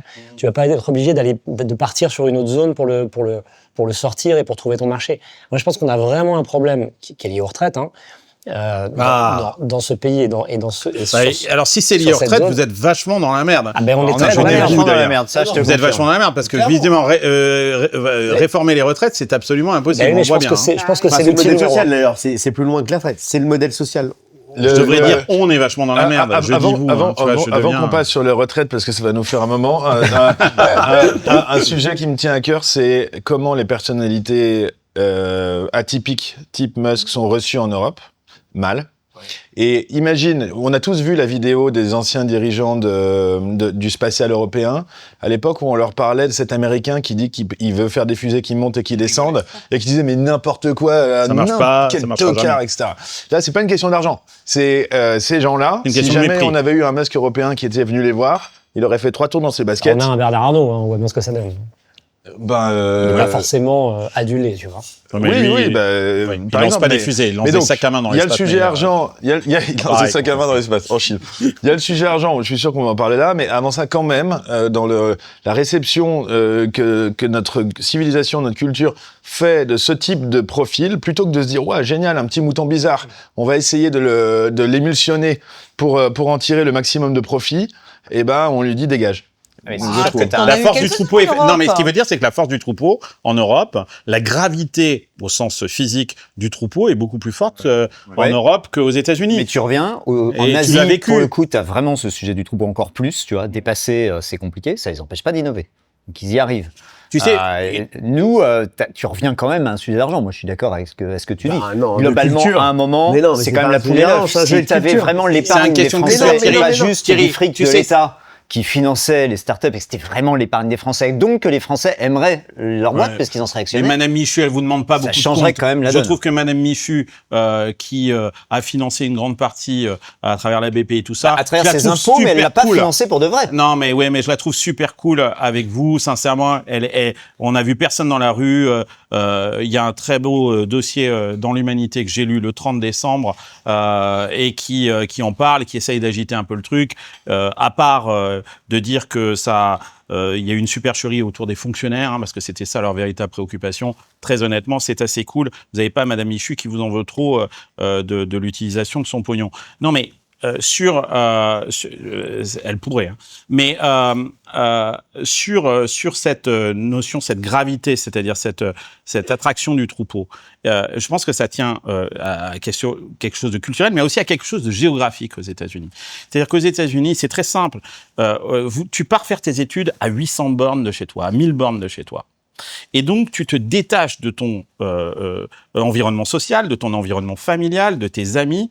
Et donc, ça crée une capacité entrepreneuriale très forte parce que t'as personne pour te juger, t'as personne pour te dire le dimanche, lors du déjeuner, quand on mange le gigot, t'es sûr de ta start-up, là, machin, nanana, parce que de toute façon, t'es à 1000 bornes de chez toi. Mais en Europe, rien nous empêche d'avoir fait un truc comme ça. Il y avait un programme qui s'appelait Erasmus à l'époque, d'aller Mais il prendre des existe gens. toujours. Bah, la langue, Enfin, quand bon, même, et, qui l'empêche. C'est il- pas une barrière majeure, mais enfin, par C'est une rapport aux barrière. États-Unis, c'en est quand même une. Ouais, mais on est des gens intelligents, ils peuvent apprendre à parler la langue, et on parle tous anglais. C'est quand même une barrière. Oui, mais on peut s'accéder, on peut... Ouais, et puis le problème, c'est pas l'Europe, c'est la France. Hein. Le UK, ils ont créé Revolut, 80 milliards. La Suède, ils ont créé Spotify, 100 milliards. Lovable, 9 milliards. Legora, je sais plus où ils en sont, 4. Donc, non, le problème, c'est la France. Si, c'est un comportement avec un typiquement ordre de français. grandeur bien supérieur à l'Europe. Mais pourquoi parce que vous avez, en fait, il y a aussi une volonté, cette gravité, cette attraction à la fois au troupeau, mais aussi à la Macronie. Parce que il y a la volonté aussi que ce soit sur la photo, que ça se passe en France, et que mais attendez, Je peux dire un truc, juste une seconde. Les Vous voulez 99 pas raisons. l'avouer Attends, les 99 raisons pour pas faire, qui est le mal de la France, c'est pas lié à Macron. C'est historique. mais si parce que Mais non, mais non, mais les non. startups sont calées Mais non. en fait sur l'administration. Non, le conservatisme français, si tu veux, le conservatisme français, c'est un mal français ancré, profond. Voilà. Je pensais que ça allait s'arranger après Macron. Ah non. Alors du coup, ça Alors, va pas alors tu veux que je te s'arranger après dise, ça Macron. s'est pas arrangé. Ah non, D'accord. mais alors, juste un truc. Rappelez-vous des promesses du premier quinquennat. Je suis pas d'accord. Il y avait un côté tout est possible. Au Oui, début, oui, quand bah, Macron c'est- est arrivé, Bah, moi, j'ai il y avait voté un côté- Macron la première il y avait fois. un côté tout est possible. Ouais. Je veux dire, et justement, il y avait un élan, je trouvais, de J'y ai cru. peut-être d'avoir une perception positive de tout ce qu'on fait, quoi. Et bon, ça s'est pas révélé. Ouais, Ça a pas marché. Ça s'est pas je transformé, vous ouais. trouve tous hyper caricaturaux. Excusez-moi, là, on a un débat sur France, États-Unis, Macron, pas Macron. Essayons de regarder quand même ce qui a été construit depuis 10 ans. Si on est là aujourd'hui, c'est qu'il y a aujourd'hui un écosystème. C'est qu'il y a aujourd'hui des entrepreneurs, T'étais pas là avant, il y a 10 ans? Si, j'étais là, mais j'étais voilà. dans un grand groupe. Oui. Un grand groupe qui faisait des téléphones mobiles. Qui était un truc hyper innovant à l'époque. Bah, bien sûr, qui a innové. Lui, on se demande ce qu'ils font, mais... Ouais, ils innovent. Et puis, on oublie souvent que pour pouvoir faire de l'Internet, ou en tout cas faire nos services, il faut de la fibre. Il y a des tuyaux. Il y a des tuyaux, et merci les opérateurs, parce que ça, c'est quand même une spécificité en Europe qu'on a gardée. Et puis c'est pas cher. Et c'est efficace. On a inventé le triple play, Voilà. c'est pas cher, c'est de bonne qualité. Donc, des entrepreneurs, voilà, triple play, Xavier Niel, on en parle. On a des entrepreneurs en France. On en a qui ont réussi à créer des grands groupes. On a Richard Branson qui à un moment a disrupté l'industrie du voyage et du transport en Angleterre. Tu en as partout. En Angleterre, ils ont réussi, ils ont fait Revolut. Mais enfin Revolut, tu peux pas résumer Revolut. J'aimerais bien. Tu peux pas résumer la réussite de l'écosystème anglais à Revolut. Ah bah si, la réussite d'un écosystème, c'est une entreprise, c'est tout. Et Stripe. si un jour on a une boîte française qui vaut 100 milliards, on a réussi, c'est tout, c'est fini, on peut arrêter les compteurs. Oui, mais aujourd'hui, on en aura. Parce qu'en fait, c'est une moi question. aussi, je travaille pour ça. Mais je voudrais rebondir sur un truc que tu as dit, qui d'après moi est un des mâles français. L'illustration d'un des mâles français. Tu as dit, mais regardez comme l'État nous a tous bien nourris avec sa main nourricière. J'ai pas dit ça. J'ai absolument pas dit ça. Qu'est-ce qui vous prend de la mordre? Eh ben, effectivement, je pense que c'est un des problèmes de la France, c'est que comme tout le monde est nourri par la main française, comme il y a 45 ou 50% d'impôts et 55% de dépenses sur PIB, on est tous des fonctionnaires, y compris les gens qui sont tous autour de là. Moi, je suis super à l'aise parce qu'avec One Ragtime, on a fait ils sont intermittents du spectacle. Hein, donc, Pierre, oui, effectivement. moi, One Ragtime, on a fait qu'avec l'argent des investisseurs privés. J'ai pas la BPI derrière nous. Alors, on a des sociétés. J'ai pas la T'as BPI. le FEI.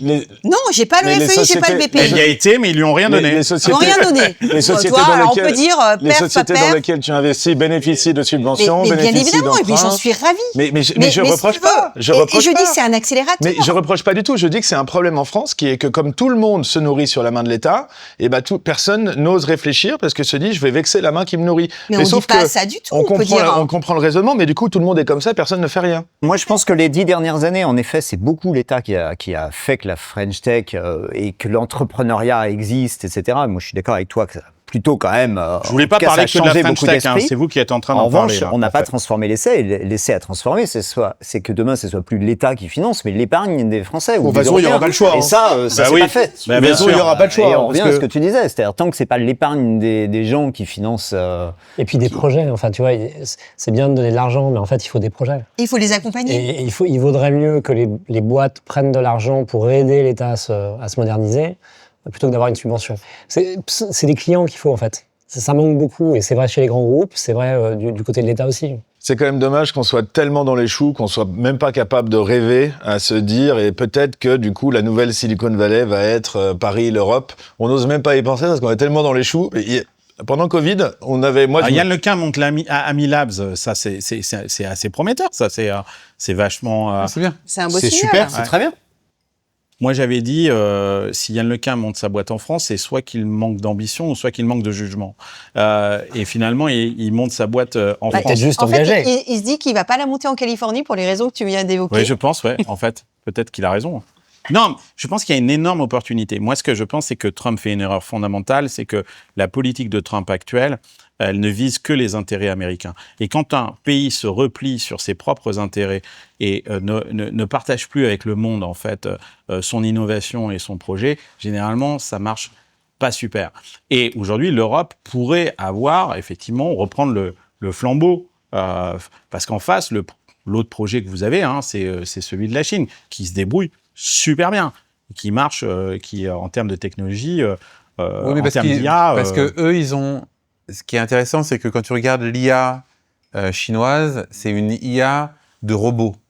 C'est une IA industrielle. Oui, c'est vrai. Alors que quand tu regardes OpenAI ou Anthropic, c'est des boîtes De service. En gros, c'est de la pub. Enfin, en gros, la vision, le rêve d'OpenAI, c'est de faire de la pub. Et donc, c'est de la consommation. Oui. Et donc, à la fois, c'est génial, et à la fois, tu te dis... Est-ce que c'est tellement extraordinaire que la plus grosse boîte, la boîte symptomatique de cette époque-là, dans le monde occidental, ça soit une boîte qui, en gros, va mieux vendre du logiciel ou des baskets. Ouais. Tu vois, et donc, c'est pour cette raison-là que je trouve que la Chine, leur technologie est intéressante parce que ils sont pas uniquement en train... Elle est dans le réel, elle est dans le physique. Oui, mais et puis ils sont pas uniquement en train de tourner les cartes et de faire tourner les cartes. Il y a quelque chose de nouveau qui se crée. Ben, il crée un truc. Absolument. Et donc, je trouve que ça, c'est... Enfin, quand tu parlais tout à l'heure de l'Europe, déjà, je pense que le fait que Mistral soit français, ou en tout cas, que la France ait Mistral et la boîte de Yann Lequin, c'est quand même une chance, parce que si demain, les Les jobs... world models. Non, mais les jobs sont remplacés par de l'IA américaine, bah, ça veut dire qu'en gros, toute la valeur ajoutée, toute la base salariale qui est aujourd'hui très taxée, qui sert le modèle social français, il va créer du profit aux US. Et en France, c'est un peu de TVA, un peu de trucs, un peu de machin, mais rien. Et donc là, le modèle, quand on dit qu'on sera à poil, bah là, on sera vraiment à poil. Ouais. Alors que bon, si cette valeur-là, elle est captée par Mistral, au moins, on aura une base taxable. Mais c'est pour ça que... Pas forcément à 5%, mais c'est vrai. Enfin, Laissez-nous un truc à taxer, bordel. Non, mais c'est important. Aux États-Unis comme en Europe, le modèle social, il repose quand même sur la Worldwide Tax. Sur la taxe. Donc, c'est important si l'IA remplace du salariat, bah, il faut que les zones géographiques aient leur source, entre guillemets, de revenus. Sinon, ils sont vraiment asservis et on devient. Imagine si le revenu universel est versé par la Silicon Valley aux salariés français. C'est ça. Sinon, c'est Meta qui envoie des chèques à Meta pour qu'on puisse acheter des records sur Shopify. Il y a la base taxable et encore une fois, il y a qui est le bénéficiaire économique. Oui. Et un truc qui a rien à voir, Grand Frais, qui était une participation d'Ardian. Ardian a vendu à Apollo. Ardian, qui est un private equity français. Français. Qui vend à Apollo, qui est là clairement un fonds de ce que j'en sais en tout cas, de pension, hein, je veux dire américain. Ça veut dire que quand vous faites vos courses, vous faisiez vos courses hier chez Grand Frais, le bénéfice partait d'une manière ou d'une autre, il restait un peu ici. Et là, on est en train juste de nourrir les retraites américaines. Ça, moi, je pense vraiment que le point de départ du truc, et ça prendra le temps que ça prendra, mais il faut passer sur un modèle de retraite par capitalisation. Ce serait bien que ce soit compris, entendu. Alors, on a un partenaire dans cette émission qui s'appelle Nagarro. C'est grâce à lui que vous ne mangez pas des clubs sandwich de la SNCF. On peut les remercier. Et une des questions, quand on a préparé cette émission, c'est justement vous qui êtes des investisseurs, qui agissez sur le territoire français et européen. Qu'est-ce qu'il faut faire? Qu'est-ce qu'il faut changer dans ce qu'on a fait? Alors, vous nous dites, non, mais c'est top, il faut juste attendre, tout va bien se passer. Je dis pas ça, je dis que c'était un très bon début et que heureusement qu'on l'a eu et qu'on en a tous bénéficié. Il faut continuer à l'amplifier et arrêter de faire comme on sait si bien faire en Europe, c'est des politiques de stop and go. Ouais. Tu parlais tout à l'heure de Orange. Orange, au début, dans les années 2000, a fait tout un tas d'acquisitions dans la tech. Puis à un moment, on s'est dit, ah non, mais ça marche pas, etc. Puis on a arrêté. Alors que s'ils les avaient gardés, on aurait peut-être le Amazon français ou européen qui serait à la page. Non, mais Nagarro, c'est un acteur de transformation digitale. Il travaille avec des grands groupes. Ils essayent d'accélérer, en fait, ce truc-là. Comment est-ce qu'on fait pour aller plus loin, quoi? Qu'est-ce que vous pensez sur un plan politique, qu'est-ce qui nous manque aujourd'hui pour qu'on arrive enfin au niveau des Américains, puisqu'en plus il y a des enjeux de souveraineté aujourd'hui, quoi. Effectivement, et c'est vrai, on peut pas tout dépendre entièrement des Américains sur la technologie, c'est une dépendance qui est trop forte. Et combien de temps ça va prendre? Si on veut que l'Europe ou la France grossisse, il faut prendre en effet plus de risques. Ça veut dire, pour moi, il y a 3 niveaux. Il y a de l'ambition et des modèles français et européens d'entrepreneurs qui font des choses un peu dingues et qui sortent de leur ordinaire. Pas uniquement, en effet, de l'agrégateur type Doctolib ou des choses comme ça, qui sont des super boîtes. Hein, bien sûr, on en a besoin. On en a besoin, il fallait le faire. Il faut des gens qui veulent aller dans l'espace, qui font des choses complètement Des moutons qui dingos, sortent du quoi. troupeau, comme Voilà, dit Pierre. vraiment des moutons qui ont les deux yeux qui sortent, qui ont des couleurs originales, etc. Enfin, il faut vraiment ça. Ça, c'est la première chose. La deuxième chose, c'est que on peut pas. Il faut aussi que les entreprises jouent leur rôle et que l'État aussi joue son rôle.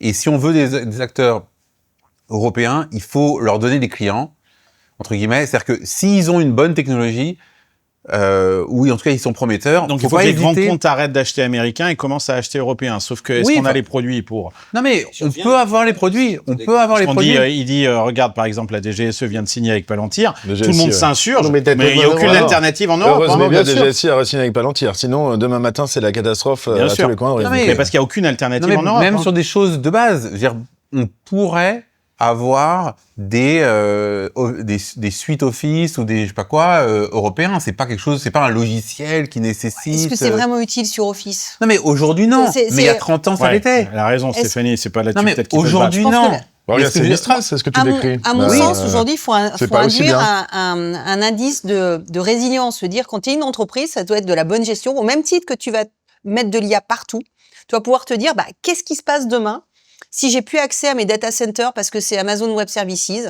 Comment je fais pour avoir une culture de résilience dans mon entreprise?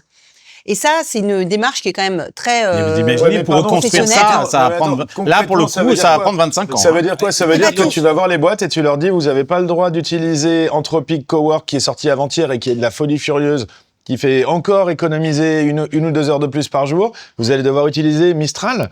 Je Non, veux dire, tu j'ai leur dis rien pas contre ça du Mistral, tout. mais c'est une catastrophe de dire ça. Non, tu leur dis pas ça du tout. Tu te dis qu'en tant que patron d'entreprise, tu dois pouvoir penser à tous les scénarios de stress test, y compris un scénario où demain, tu n'as plus accès à ton Amazon Web Services, et avoir cette culture de résilience. Et en Le plan commençant B. à faire ça, le plan B, le 10%, le 5% de En fait, acheter c'est pas la européen. culture de risque. Mais ça, c'est une culture culture du de, plan B. c'est une culture d'essai, parce que tu vas pas passer du jour au lendemain sur un environnement tout souverain européen. On les a pas. Donc il faut les construire, ça Oui, va mais prendre on du pourrait temps. les avoir. Mais ça va prendre du temps, ça va Bah oui, prendre mais ça va 20 ans. prendre C'est du comme temps. tes Ça va centrales prendre nucléaires aux 25 ans, États-Unis. mais avec on fait l'IA, rien, ça peut donc, prendre oui, beaucoup ça va moins de mettre temps. C'est 25 ça. ans, mais- C'est-à-dire que ça se trouve le enfin la suite Office de demain, elle Je mettra suis un mois. désolé de vous contredire, mais toutes les entreprises qui ont testé de près ou de loin un positionnement souverain ont échoué. Oui. Voilà.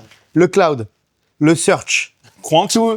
tous les sujets ont échoué. Pourquoi? Parce que la base d'un entrepreneur et la base d'un dirigeant, C'est pas de travailler pour l'État. Et c'est pas de travailler pour la souveraineté, c'est de travailler dans C'est l'efficacité, plus efficace. au plus efficace, si tu veux, sur la proposition de valeur, sur le financier, sur la productivité. Et je suis désolé de vous dire que quand les gens ils vont chez AWS, ils vont chez AWS parce que juste c'est la meilleure solution. Voilà, et oui, recréer un truc, mais qui va financer ça? Qui va lancer un concurrent demain de AWS? Je te dirais que c'est vrai, aujourd'hui, avec le paradigme précédent, tu as raison, mais je ne suis pas sûr que le monde de demain soit ce monde-là. C'est-à-dire que les Français, tu t'en parles souvent dans tes émissions, découvrent que les Américains, la notion d'amitié américaine n'est pas exactement ce qu'ils pensaient. Ah oui, pensez. Oui. D'accord? Mais nous ne sommes pas amis avec les Américains. Non, non. D'ailleurs, les Américains ne nous considèrent pas Non, comme ils des nous considèrent amis. comme des alliés. Des et alliés. Les alliés, c'est un ensemble de droits et de devoirs. Et les Européens ont cru que c'était surtout des droits et pas forcément des devoirs. Mais bon, ça, je vais pas forcément me faire des amis en disant ça. En tout cas, ce que je peux te dire, c'est que c'est pas évident pour moi que dans 10 ans, dans 15 ans, dans 20 ans, la France ou l'Europe soit, ça soit une bonne idée où les gens veuillent autant acheter des produits américains numériques comme ils Je le rappelle faisaient que tu avant. bosses pour un fonds américain. Oui, mais je suis d'abord franco-américain et je vois les deux côtés. Et on a vu pendant le Covid que des choses qu'on pensait impensables sont arrivées.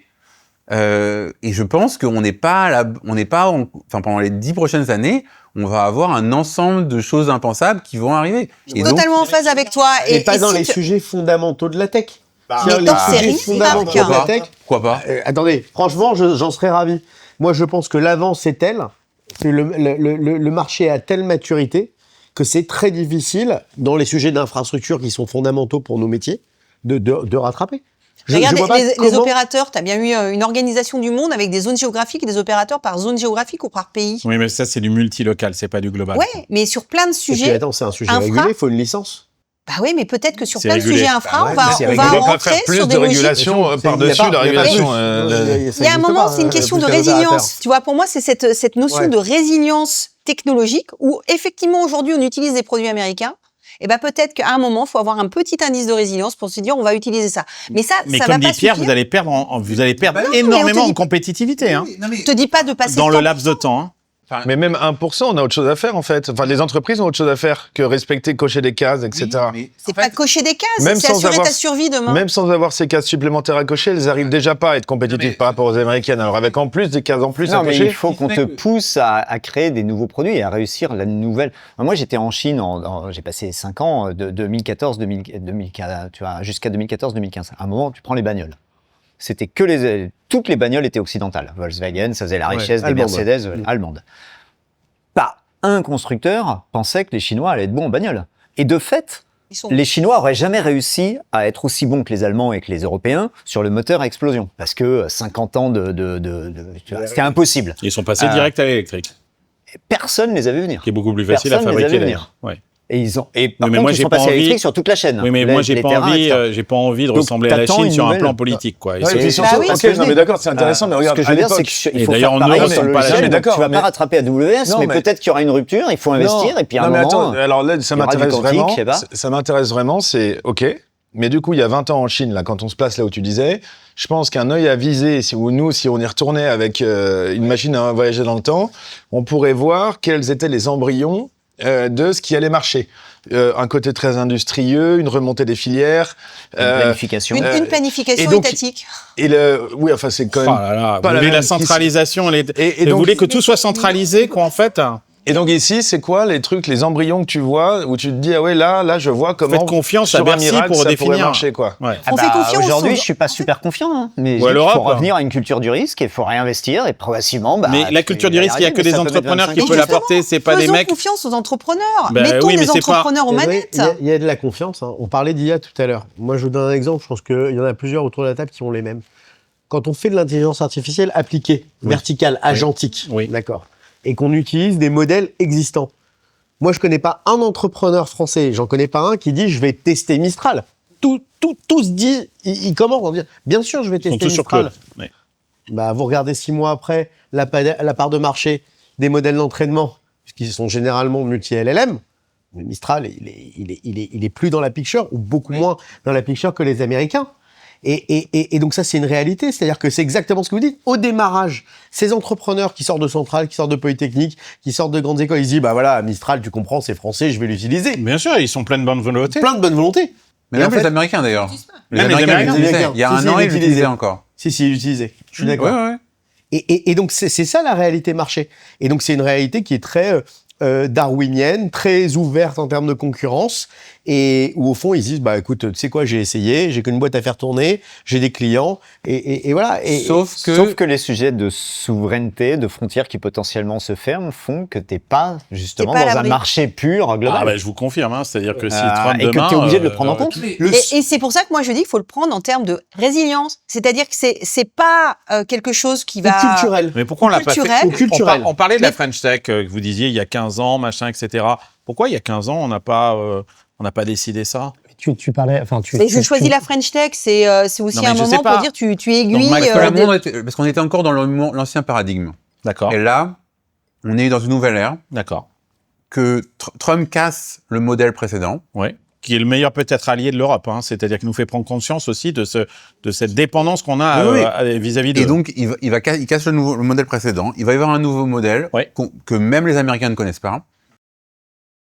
Et ce modèle-là va créer du chaos, Ouais. indépendamment de qui va être élu dans 2 ans ou dans 3 ans en France, ou dans 18 mois, et qui va créer des nouvelles opportunités, et qui va aussi clairement rabattre les cartes. Encore une fois, on pourra pas accepter d'être dans un système où tu as un pays ou des continents comme l'Europe qui remplace même 10% de sa main-d'œuvre par de l'IA américaine, et où toute la valeur, elle est capturée aux US. Ça sera pas possible, parce que la base taxable sera pas assez grande.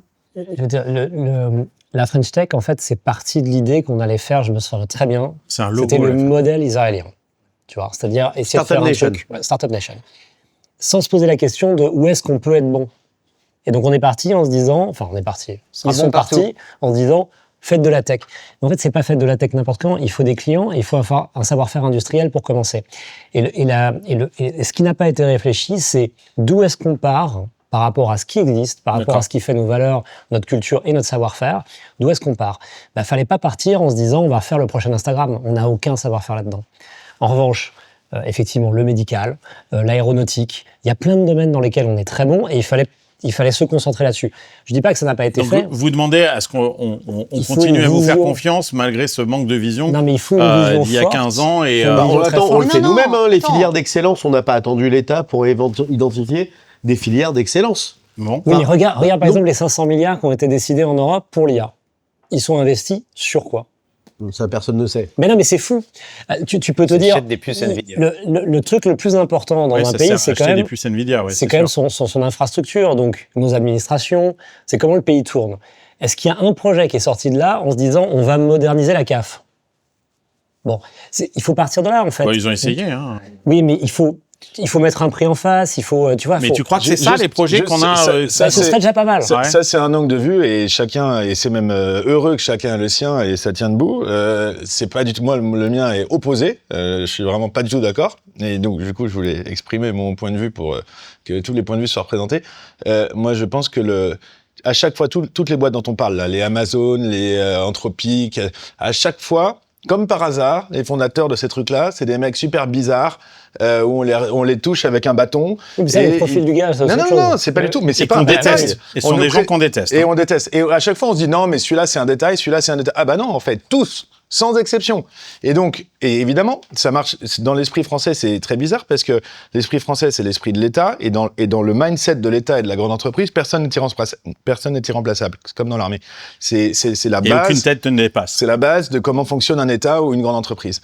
Et comme la France est très étatique, et ben on se dit personne n'est irremplaçable. Alors que moi, je pense qu'il y a des gens qui sont irremplaçables, des gens exceptionnels, les gens que je cherche, et que ces gens-là, on leur a pas permis de faire rayonner, de s'exprimer, et que sans eux, on n'a rien. Oui, Et c'est pour ça que je suis pas d'accord avec l'histoire de les grands secteurs Instagram. Moi, je pense qu'on aurait très bien pu faire Instagram si jamais le hasard avait fait qu'on avait eu un type complètement jeté, fasciné par Instagram. Parce que le mec un peu jeté, rénover la CAF, ça l'intéresse pas. Oui, mais tu peux pas... d'accord. T'en sais rien, mais il peut Ou bien avoir. si Tu sais attends, pas. il y a un autre aspect. Il y a un autre aspect qui est important quand même en France et qui a une grosse différence par rapport aux US, c'est le fait que tu as beaucoup d'entrepreneurs qui sont forts mais qui vendent tôt aussi. C'est-à-dire, d'un côté, on se plaint qu'on n'a pas beaucoup d'exits, mais aussi tu as beaucoup d'entrepreneurs qui ont vendu tôt. Enfin, en Israël, ils vendent très très tôt. C'est pas tôt, très très tôt, mais ils repartent 4 fois. Tu vois, ça. ils repartent 4 fois au turban. Alors que en Parce France, que quand tu vends pas tôt, c'est-à-dire pas et que tu prends pas un chèque absolument énorme, ta vie est très confortable en France. Il n'y a pas beaucoup de repeat entrepreneurs en France. Non. Non. Ouais, parce que les gens, ils créent une holding pour défiscaliser, donc ils Exactement. investissent, ils doivent investir en 2 ans. Quand tu dois investir, je sais pas, même 50 millions d'euros en 2 ans, bah, tu peux faire que investisseur. Tu peux pas créer à ce moment-là une deuxième Mais il y a- boîte. Bon, il y a les amis, des gens qui j'ai- font ça pour toi. J'ai un autre sujet et on est sur l'atterrissage. Là. Enfin là, tout d'un coup, il y a une turbulence là, messieurs dames, accrochez votre ceinture. Trump. On en parle. Enfin, quel est le regard que vous portez, vous en tant qu'investisseur, parce qu'en France là, tout le monde nous parle d'un État fasciste qui s'est créé, la démocratie n'existe plus et tout ça. Là, comment est-ce que vous vivez ça ici en France? Quel regard vous portez sur cette Amérique de Trump? Bah, Moi- personnellement, il me fait pas envie. Mais Oui. bon, moi, je suis très française, je l'assume, je suis profondément européenne. Si j'ai choisi de m'engager pour la France, d'être en France, c'est parce que je crois dans les valeurs de liberté, égalité, fraternité. Alors, ça paraît bateau, mais en tout cas, moi, c'est ce qui m'anime. Et quand je regarde ce qui se passe aux États-Unis, alors j'ai une Mais idée lui pas aussi aussi parle de liberté, il parle pas d'égalité. oui, mais- la sienne et de l'art du deal. En tout cas, moi, c'est pas des valeurs qui me font vibrer. Je pense que l'Amérique s'est construite en étant un pays très ouvert, très accueillant. Aujourd'hui, tu as quand même, tu peux avoir des raisons de te faire renvoyer des États-Unis alors que tu as juste. Mais tout tu à l'heure, sais vous pas pourquoi, disiez que les entrepreneurs, ils ont aucun problème pour venir aux Bah, États-Unis. c'est plus dur. Enfin, moi, je sais pas, mais dépend on y arrive lesquels. toujours, mais c'est quand même. Mais non, je pense que le tri, ils font le tri, quoi. C'est-à-dire que si... Oui, mais des étudiants, t'as pas eu autour de toi des étudiants qui se faisaient interdire l'entrée sur les États-Unis? Moi, j'en connais. Hein. Donc, si tu veux, c'est pas. Ça peut arriver. En tout cas, j'espère que l'Europe va rester fidèle à ses valeurs, ou en tout cas la France. Et est-ce que moi, je me sens libre le aussi. programme, est-ce que le logiciel européen tel que on le vit, je ne suis pas trumpiste, hein, je ne fais pas l'apologie de Trump que je combats aux États-Unis en tant Oui, ça, c'est qu'Américain. clair. Et on le sait, ça. Hein. Voilà. Est-ce que ce logiciel européen auquel j'adhère et auquel je crois, et ces valeurs dont tu parles, qui sont très importantes aussi à mes yeux, est-ce que c'est le bon logiciel pour lutter contre un Trump aujourd'hui qui... Moi, je crois que tu as quand même un gros truc. Enfin, tu vois, je ne serais pas...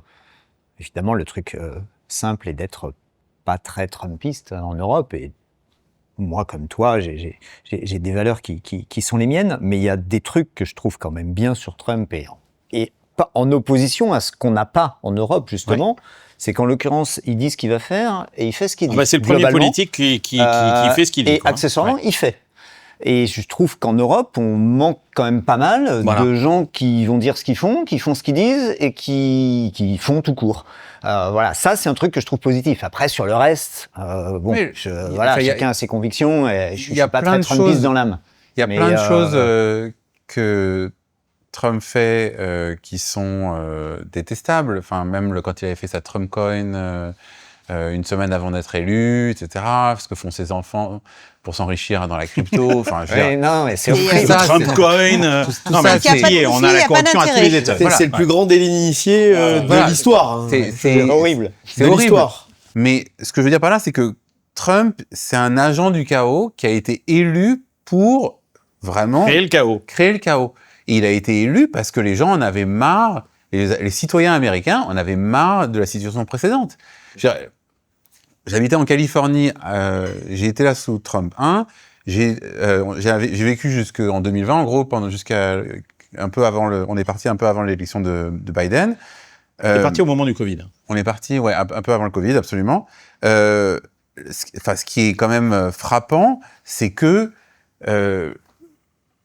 les gens, on avait marre. La Californie, qui était un endroit magique où tu vis, où j'ai vécu pendant des années et des années, que j'adore, qui est devenu une sorte de... N'importe quoi. J'amène ma chienne au toiletteur, on me demande si ma chienne est male, female ou non-binary. Quoi. Oui, en fait, on me demande si ma chienne est non-binary. Donc, on vit dans les LFistes, à Sacramento, ils se sentiraient pas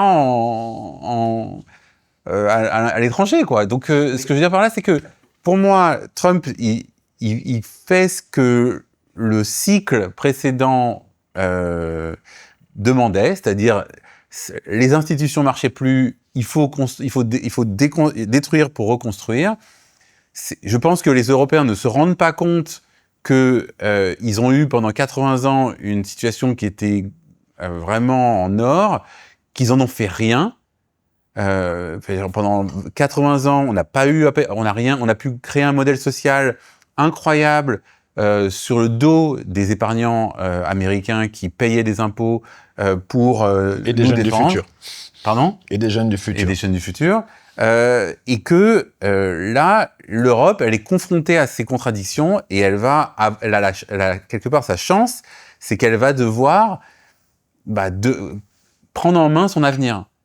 Et ça va être inconfortable. Et ce que tu dis, c'est bien, mais tes valeurs, elles sont confortables quand t'as tes enfants, tu sais qu'ils iront jamais mourir pour tel ou tel, pour ton pays, etc. Et que t'as un modèle social qui est... C'est pas antinomique, hein. Non, je pense que c'est pas antinomique. Et par contre, ce que nous montre Trump, c'est qu'il faut être beaucoup plus brutaux dans la façon dont on s'affirme. Et aujourd'hui, l'Europe ou la France, on n'a pas cette capacité à dire non. On a besoin d'un Trump qui ne ressemble pas à Trump. Parce qu'on a peur du pouvoir. Sans être brutal. Non, mais on a peur de la puissance. Mais aujourd'hui, on ne l'est pas. L'Europe, elle a peur de la puissance. Oui. Parce que sa puissance. Regarde sur les droits de douane comment on a lâché pour l'industrie automobile allemande. Enfin, les sujets adressés par Trump, c'est les bons sujets pour toutes les nations européennes. Les sujets qu'il a adressés, c'est quoi? C'est les sujets d'immigration. Alors certes, son style, et probablement en Europe, on n'aime pas ce style. Mais les sujets sont les bons. Enfin, la logique de protectionnisme, je suis désolé, il y a combien de voitures électriques chinoises vendues sur le nombre de valeurs électriques? Je sais pas quelle est la proportion. Ils ont dépassé Tesla. Ils ont dépassé Tesla en Europe. Je veux dire, ça a été, comme dirait, la porte ouverte à toutes les fenêtres. Franchement, où d'un point de vue des biens, d'un point de vue des personnes, d'un point de vue et ça c'est pas possible. Et donc cette logique de protectionnisme, cette logique d'immigration, cette logique de faire des fleurons finalement réindustrialisés. C'est des super thématiques à adresser. Qu'on pourrait adresser en Europe. Marc, en même temps, tu vas réindustrialiser avec des robots. Donc, ça va pas créer de Trump 2 s'est fait. Pourquoi pas tu rapatries non, mais ce qu'il explique aux Américains aujourd'hui, c'est qu'on va créer de l'emploi, alors qu'en fait, c'est des robots. Non, mais ça crée du savoir-faire. Ça crée du flux, ça crée du flux. Voilà. Trump s'est fait élire sur 3 promesses très basiques et effectivement, elles sont très compréhensibles. Pendant que les démocrates nous parlaient de... j'en sais rien, du sexe des anges, etc. Big picture. Voilà, lui, il est arrivé, il a dit, la paix. Il faut qu'on arrête de faire la guerre partout. Alors là, on peut se poser la question de est-ce qu'effectivement il fait ce qu'il dit. Mais ça, c'était le premier truc. 2, la protection des frontières, qui est un problème aussi en Europe. Donc il faut qu'on contrôle l'immigration clandestine et que cette immigration clandestine c'est un problème pour les États-Unis. Et 3, la prospérité. Drill, baby, drill.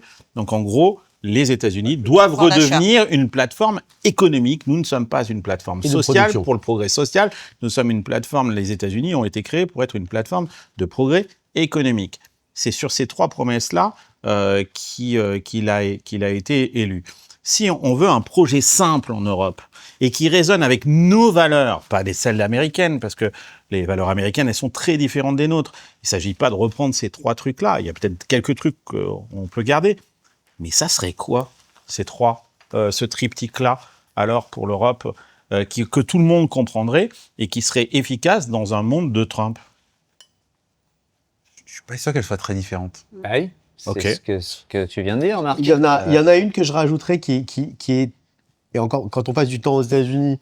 Elle est brutale, il n'y a pas de fraternité. Non, mais il y a un point. C'est valoriser l'élan. En fait, valoriser la volonté de produire, la volonté de s'enrichir. Parce qu'il y a certaines personnes, ils veulent s'enrichir intellectuellement, et il y a d'autres personnes qui veulent s'enrichir financièrement. Cette valorisation, on va dire, de l'initiative aux US, c'est un moteur pour toute la nation. Okay. Et je suis désolé, c'est pas du tout le cas en Europe.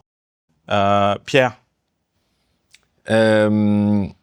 Bon, je suis déjà assez occupé comme ça à défendre Elon Musk. J'ai pas d'action chez Trump et moi aussi. Non, mais je te demande pas de défendre Trump. D'accord, je te demande quel est le logiciel européen que nous devons mettre en place face à Trump. Tout à fait. Et moi aussi, quand je le vois, notamment dans les derniers élans, même en comprenant certains trucs, je me dis, est-ce que là, il serait pas en train de perdre pied et d'arriver dans le fameux dérapage que les gens qui sont très attentifs à ça craignent en permanence. Absolument. Et je me pose cette question-là moi aussi. Néanmoins, je pense qu'une société saine, c'est une société qui a un rapport équilibré à la force et à la faiblesse et qui révère tout autant la force que la faiblesse. Je pense qu'aujourd'hui, Trump, il est dans un paradigme où c'est un culte de la force uniquement. Oui. Et je pense qu'une société équilibrée, c'est une société qui a un culte de la force et aussi un culte de la faiblesse. Et je pense que notre société à nous, aujourd'hui, c'est principalement un culte de la faiblesse. Et je pense que ça, c'est problématique. Il faut rééquilibrer ce truc-là. Ça veut dire ne pas oublier... Qu'est-ce que tu appelles la faiblesse ? Parce que je ne suis pas certain que pour moi, la fraternité soit la faiblesse. C'est le care. Le care, c'est pas forcément une faiblesse. Mais c'est d'attendre que le système fasse pour toi. En fait, d'attendre que le système fasse pour toi. D'accord. C'est ça la faiblesse, on va dire, de la France principale. Et c'est là où le modèle... Je suis désolé, quand on explique à des gens qui touchent des cotisations sociales, d'accord ? Je ne parle pas des entrepreneurs, parce qu'on dit souvent le premier financeur des startups, c'est les ACDIC. C'est Pôle emploi. C'est Pôle emploi.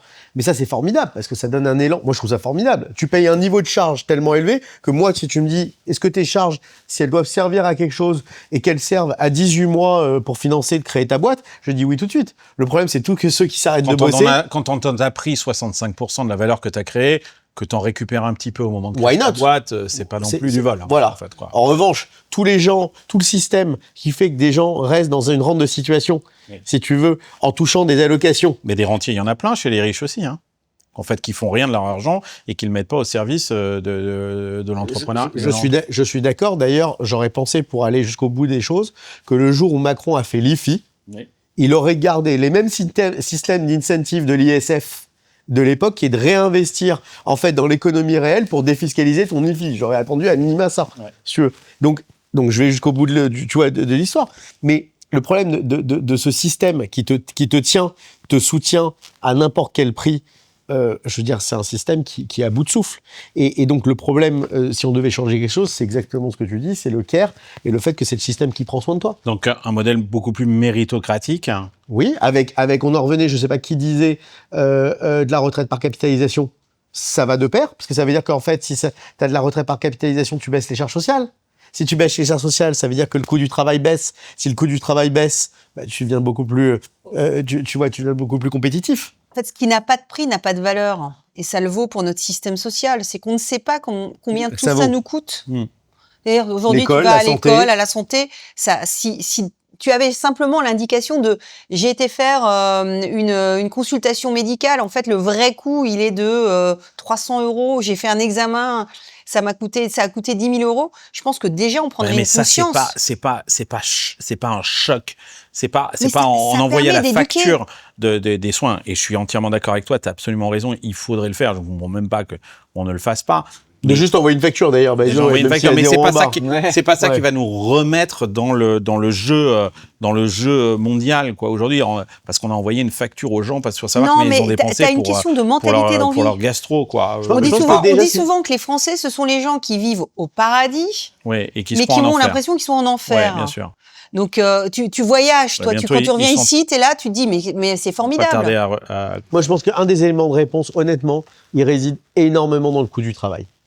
Parce que je pense que les patrons français sont des bons patrons. Si tu veux, les entrepreneurs français sont des bons entrepreneurs. C'est inaudible pour les gens de gauche qui sont nombreux en France de dire que le travail, etc., c'est inaudible pour eux. De baisser le coût du travail. Bah oui. Non, je parle du coût donc des charges, justement pour qu'ils gagnent plus. Ouais. C'est exactement. Ils le comprennent pas comme ça. C'est-à-dire que le coût du travail. De toute façon, ils le comprendront parce que de toute façon, ils seront face à la contrainte.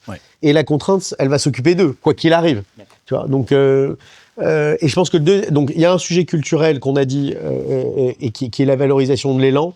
Il y a un deuxième sujet qui est factuel, qui est la baisse du coût du travail, qui à mon avis déloquerait une énergie mais considérable financière de paiement des charges, des heures supplémentaires, de faire revenir les gens au travail, parce que juste on a parlé beaucoup des États-Unis et des pays anglo-saxons. Enfin, il y a quand même un truc incroyable dont on n'a pas parlé, c'est que les gens ils bossent et ils bossent beaucoup plus. Et tard. Ils bossent tard et ils bossent beaucoup plus. Ici? Non, aux US. Ah, aux US, oui, d'accord. Aux US. Et je crois qu'ils bossent plus parce que juste, alors certains n'ont pas le choix, ça va de soi, mais surtout parce qu'en fait, le coût du travail, tu vois, tes charges sociales aux États-Unis, c'est, je pense, entre 5 et 7%, si tu veux, en plus du brut, maximum. Ah, bon. Tu gagnes 100, tu touches 93. Mais voilà. Après, avec ces 93, tu te démerdes, hein. Oui, bah, ton employeur, il va te payer. Non, si t'as un bon employeur, il va quand même te payer tes mutuelles. Ouais, quoi. C'est des grosses boîtes, ça. Ouais, d'accord. Fred, tu un projet, puisque... Ouais, déjà, première chose, je pense qu'on parle plus de Trump, ou on entend plus parler de Trump en France que les amis que j'ai qui sont à New York. Je sais pas si c'est quelque chose que vous validez, ou que tu valides. Mais il parle de Mamdani. Ouais, bien sûr. Mais je veux dire, en fait, c'est effectivement... Non, mais Mamdani, c'est un épiphénomène. Ça se passe à New York. Tout le monde s'en fout de Mamdani. Les Français pensent que là, tout d'un coup, il y aurait une sorte d'espoir avec Mamdani. C'est New York, les gars. Et ça ne... pas quel espoir, ouais. Ça ne changera rien. Super, New York. Et il y a d'énormes problèmes à New York et Mamdani, peut-être, va pouvoir les résoudre. Je le lui souhaite, d'ailleurs. Même Trump le lui souhaite. Donc non, ça se passe pas là, quoi. En fait, mais on se focalise beaucoup trop sur la politique de Trump et la vision qu'il a du monde. on ferait mieux de réfléchir à la vision qu'on veut avoir pour l'Europe, Voilà. qu'on est C'est en ce train que de je vous demande, détruire. hein, c'est ce que Qu'on est en train de détruire parce que il y avait un élan, alors parmi d'autres choses, dans l'idée de construire un monde plus durable. Il y a énormément de régulations qui ont été faites dans ce sens-là, mieux traiter l'énergie, essayer d'optimiser la consommation des ressources. Tout ça, c'était sur des rails qu'on est en train de démonter. Si on perd la spécificité qu'on a et si on Toi, tu casse... crois qu'il faut qu'on double down là-dessus? Ouais, Ok. parce que sinon on sort de tout ça. Trump, c'est demain, hein, je veux dire, il va pas rester très longtemps. Voilà, c'est maintenant. Donc, quand on va sortir de tout ça, si on n'a rien inventé entre-temps, Ouais. ben on fait quoi? Pour moi, c'est ça le sujet. Hein. Ok. Mais on Alors peut après, pas il y a inventer plein- n'importe quoi juste pour dire qu'on a inventé. Non, mais bien c'est isolé- que tu penses non, que c'est mais une bonne idée. Et c'est Avoir pas d'énergie juste pour propre, inventer. bien isoler les habitations, tu vois, savoir se déplacer de manière optimisée, toutes ces choses-là, qui sont vraiment pas le fort des États-Unis, hein, au passage, et à l'échelle, hein, toute l'alimentation de l'industrie en énergie, c'est bien le pétrole, mais enfin, on sait bien que c'est pas ça qui va nous conduire à l'étape d'après. Ouais, mais ça, c'est une stratégie et c'est bien de le faire. Juste, Ouais. on ne peut pas le faire comme on l'a fait précédemment. La façon dont on l'a fait Non, mais il faut précédemment, qu'il y ait c'est de la uniquement en continuité. mettant des réglementations. Oui, je suis d'accord. En mais fait, faut qu'il il y ait- vaut mieux le faire en essayant de trouver des solutions technologiques avec des entrepreneurs qui ont Absolument. trouvé des technos. Absolument. Donc on Mais peut tu vois, pas c'est Non, mais moi, ce une que idée j'adore on l'a avec fait. Thierry, c'est que Ouais. c'est un mec qui est sur des sujets comme l'environnement ou la souveraineté, mais qui reste fondamentalement un techno-solutionniste. C'est-à-dire que tu penses véritablement que la technologie peut régler ces problèmes-là. C'est-à-dire que tu nous En tout cas, proposes c'est pas la réglementation qui va le Ouais, tu ne régler. proposes pas des shorts en chanvre et de retourner à l'arc et aux flèches, quoi. Non, c'est pas du tout. c'est pas c'est pas votre ma projet, philosophie, pas quoi. du tout, quoi, en fait, quoi. C'est pas ma philosophie. Bah Thierry, alors c'est quoi le projet pour l'Europe? Donc j'entends sur l'énergie, il a un point. On a une avance là-dessus.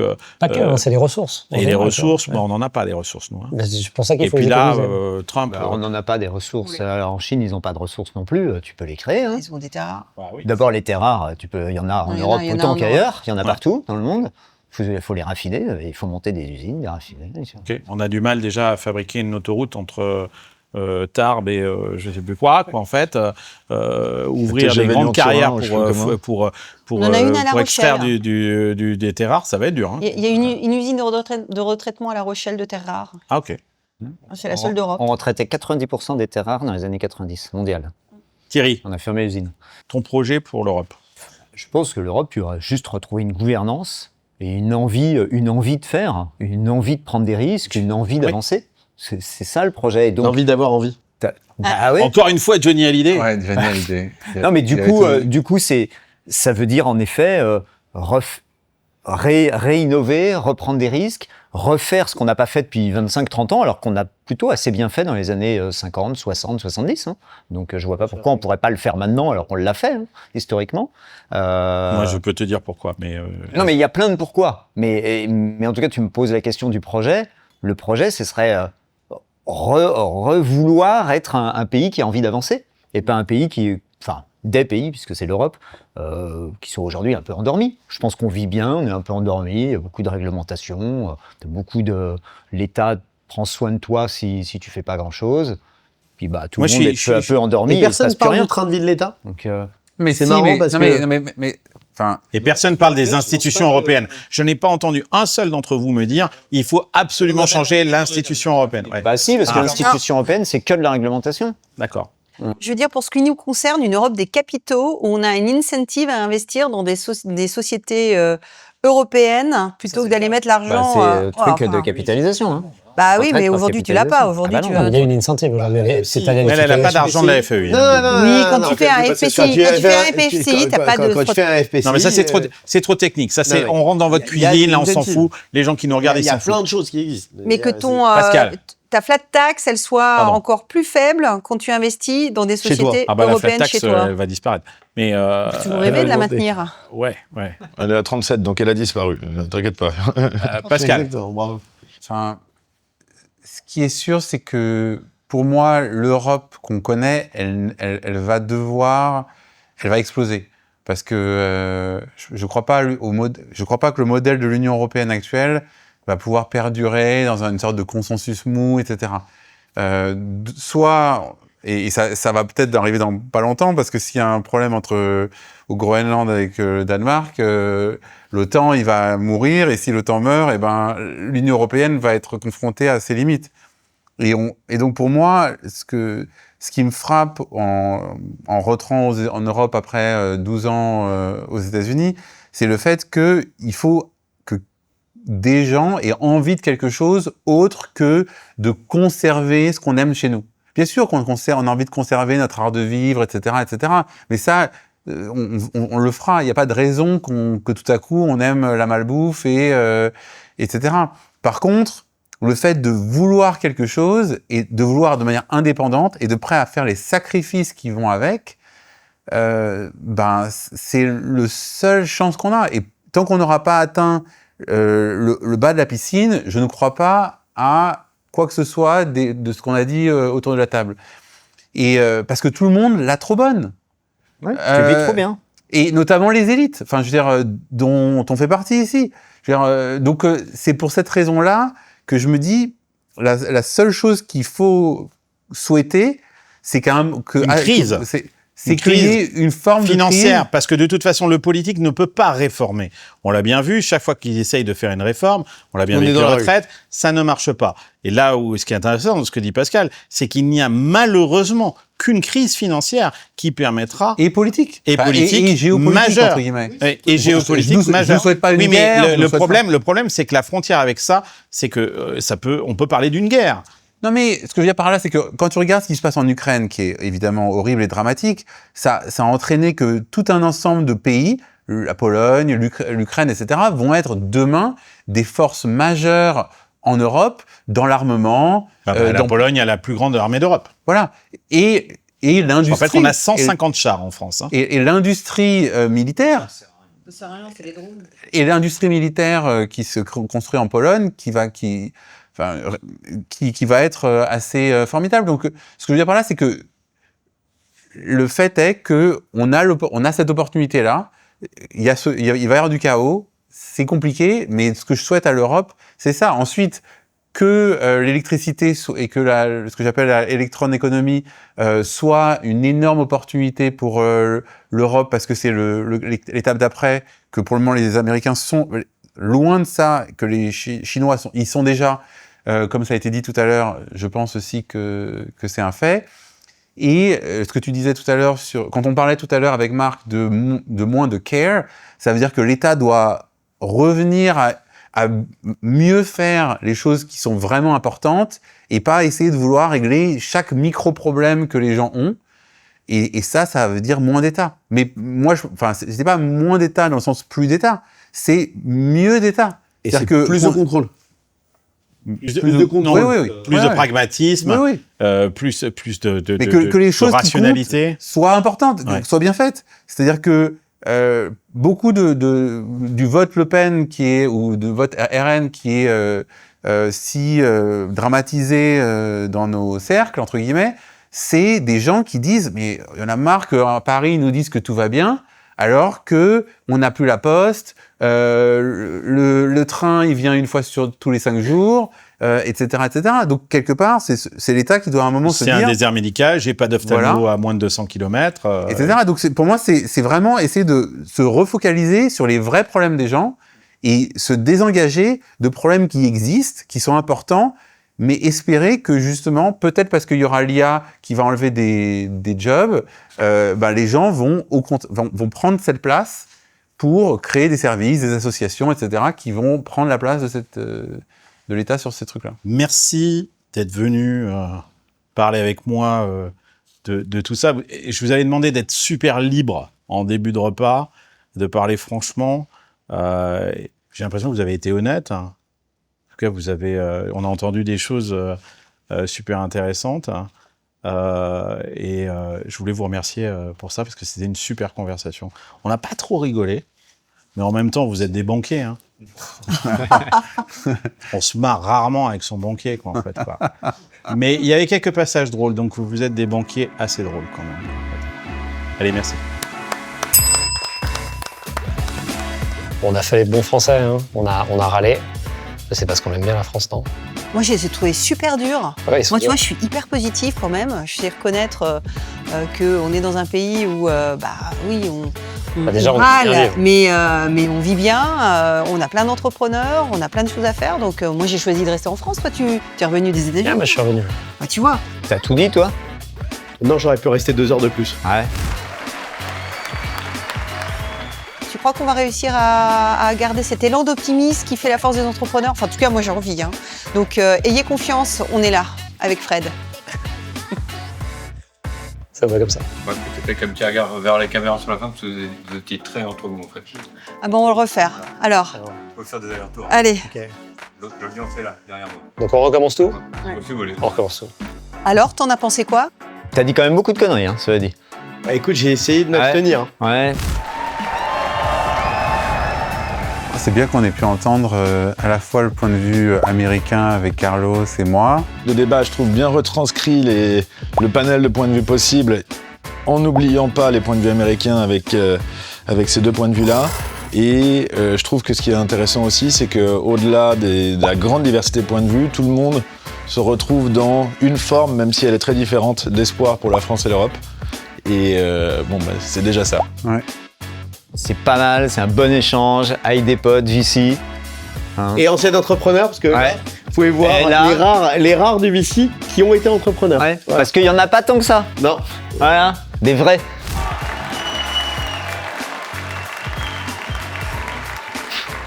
Voilà. Merci.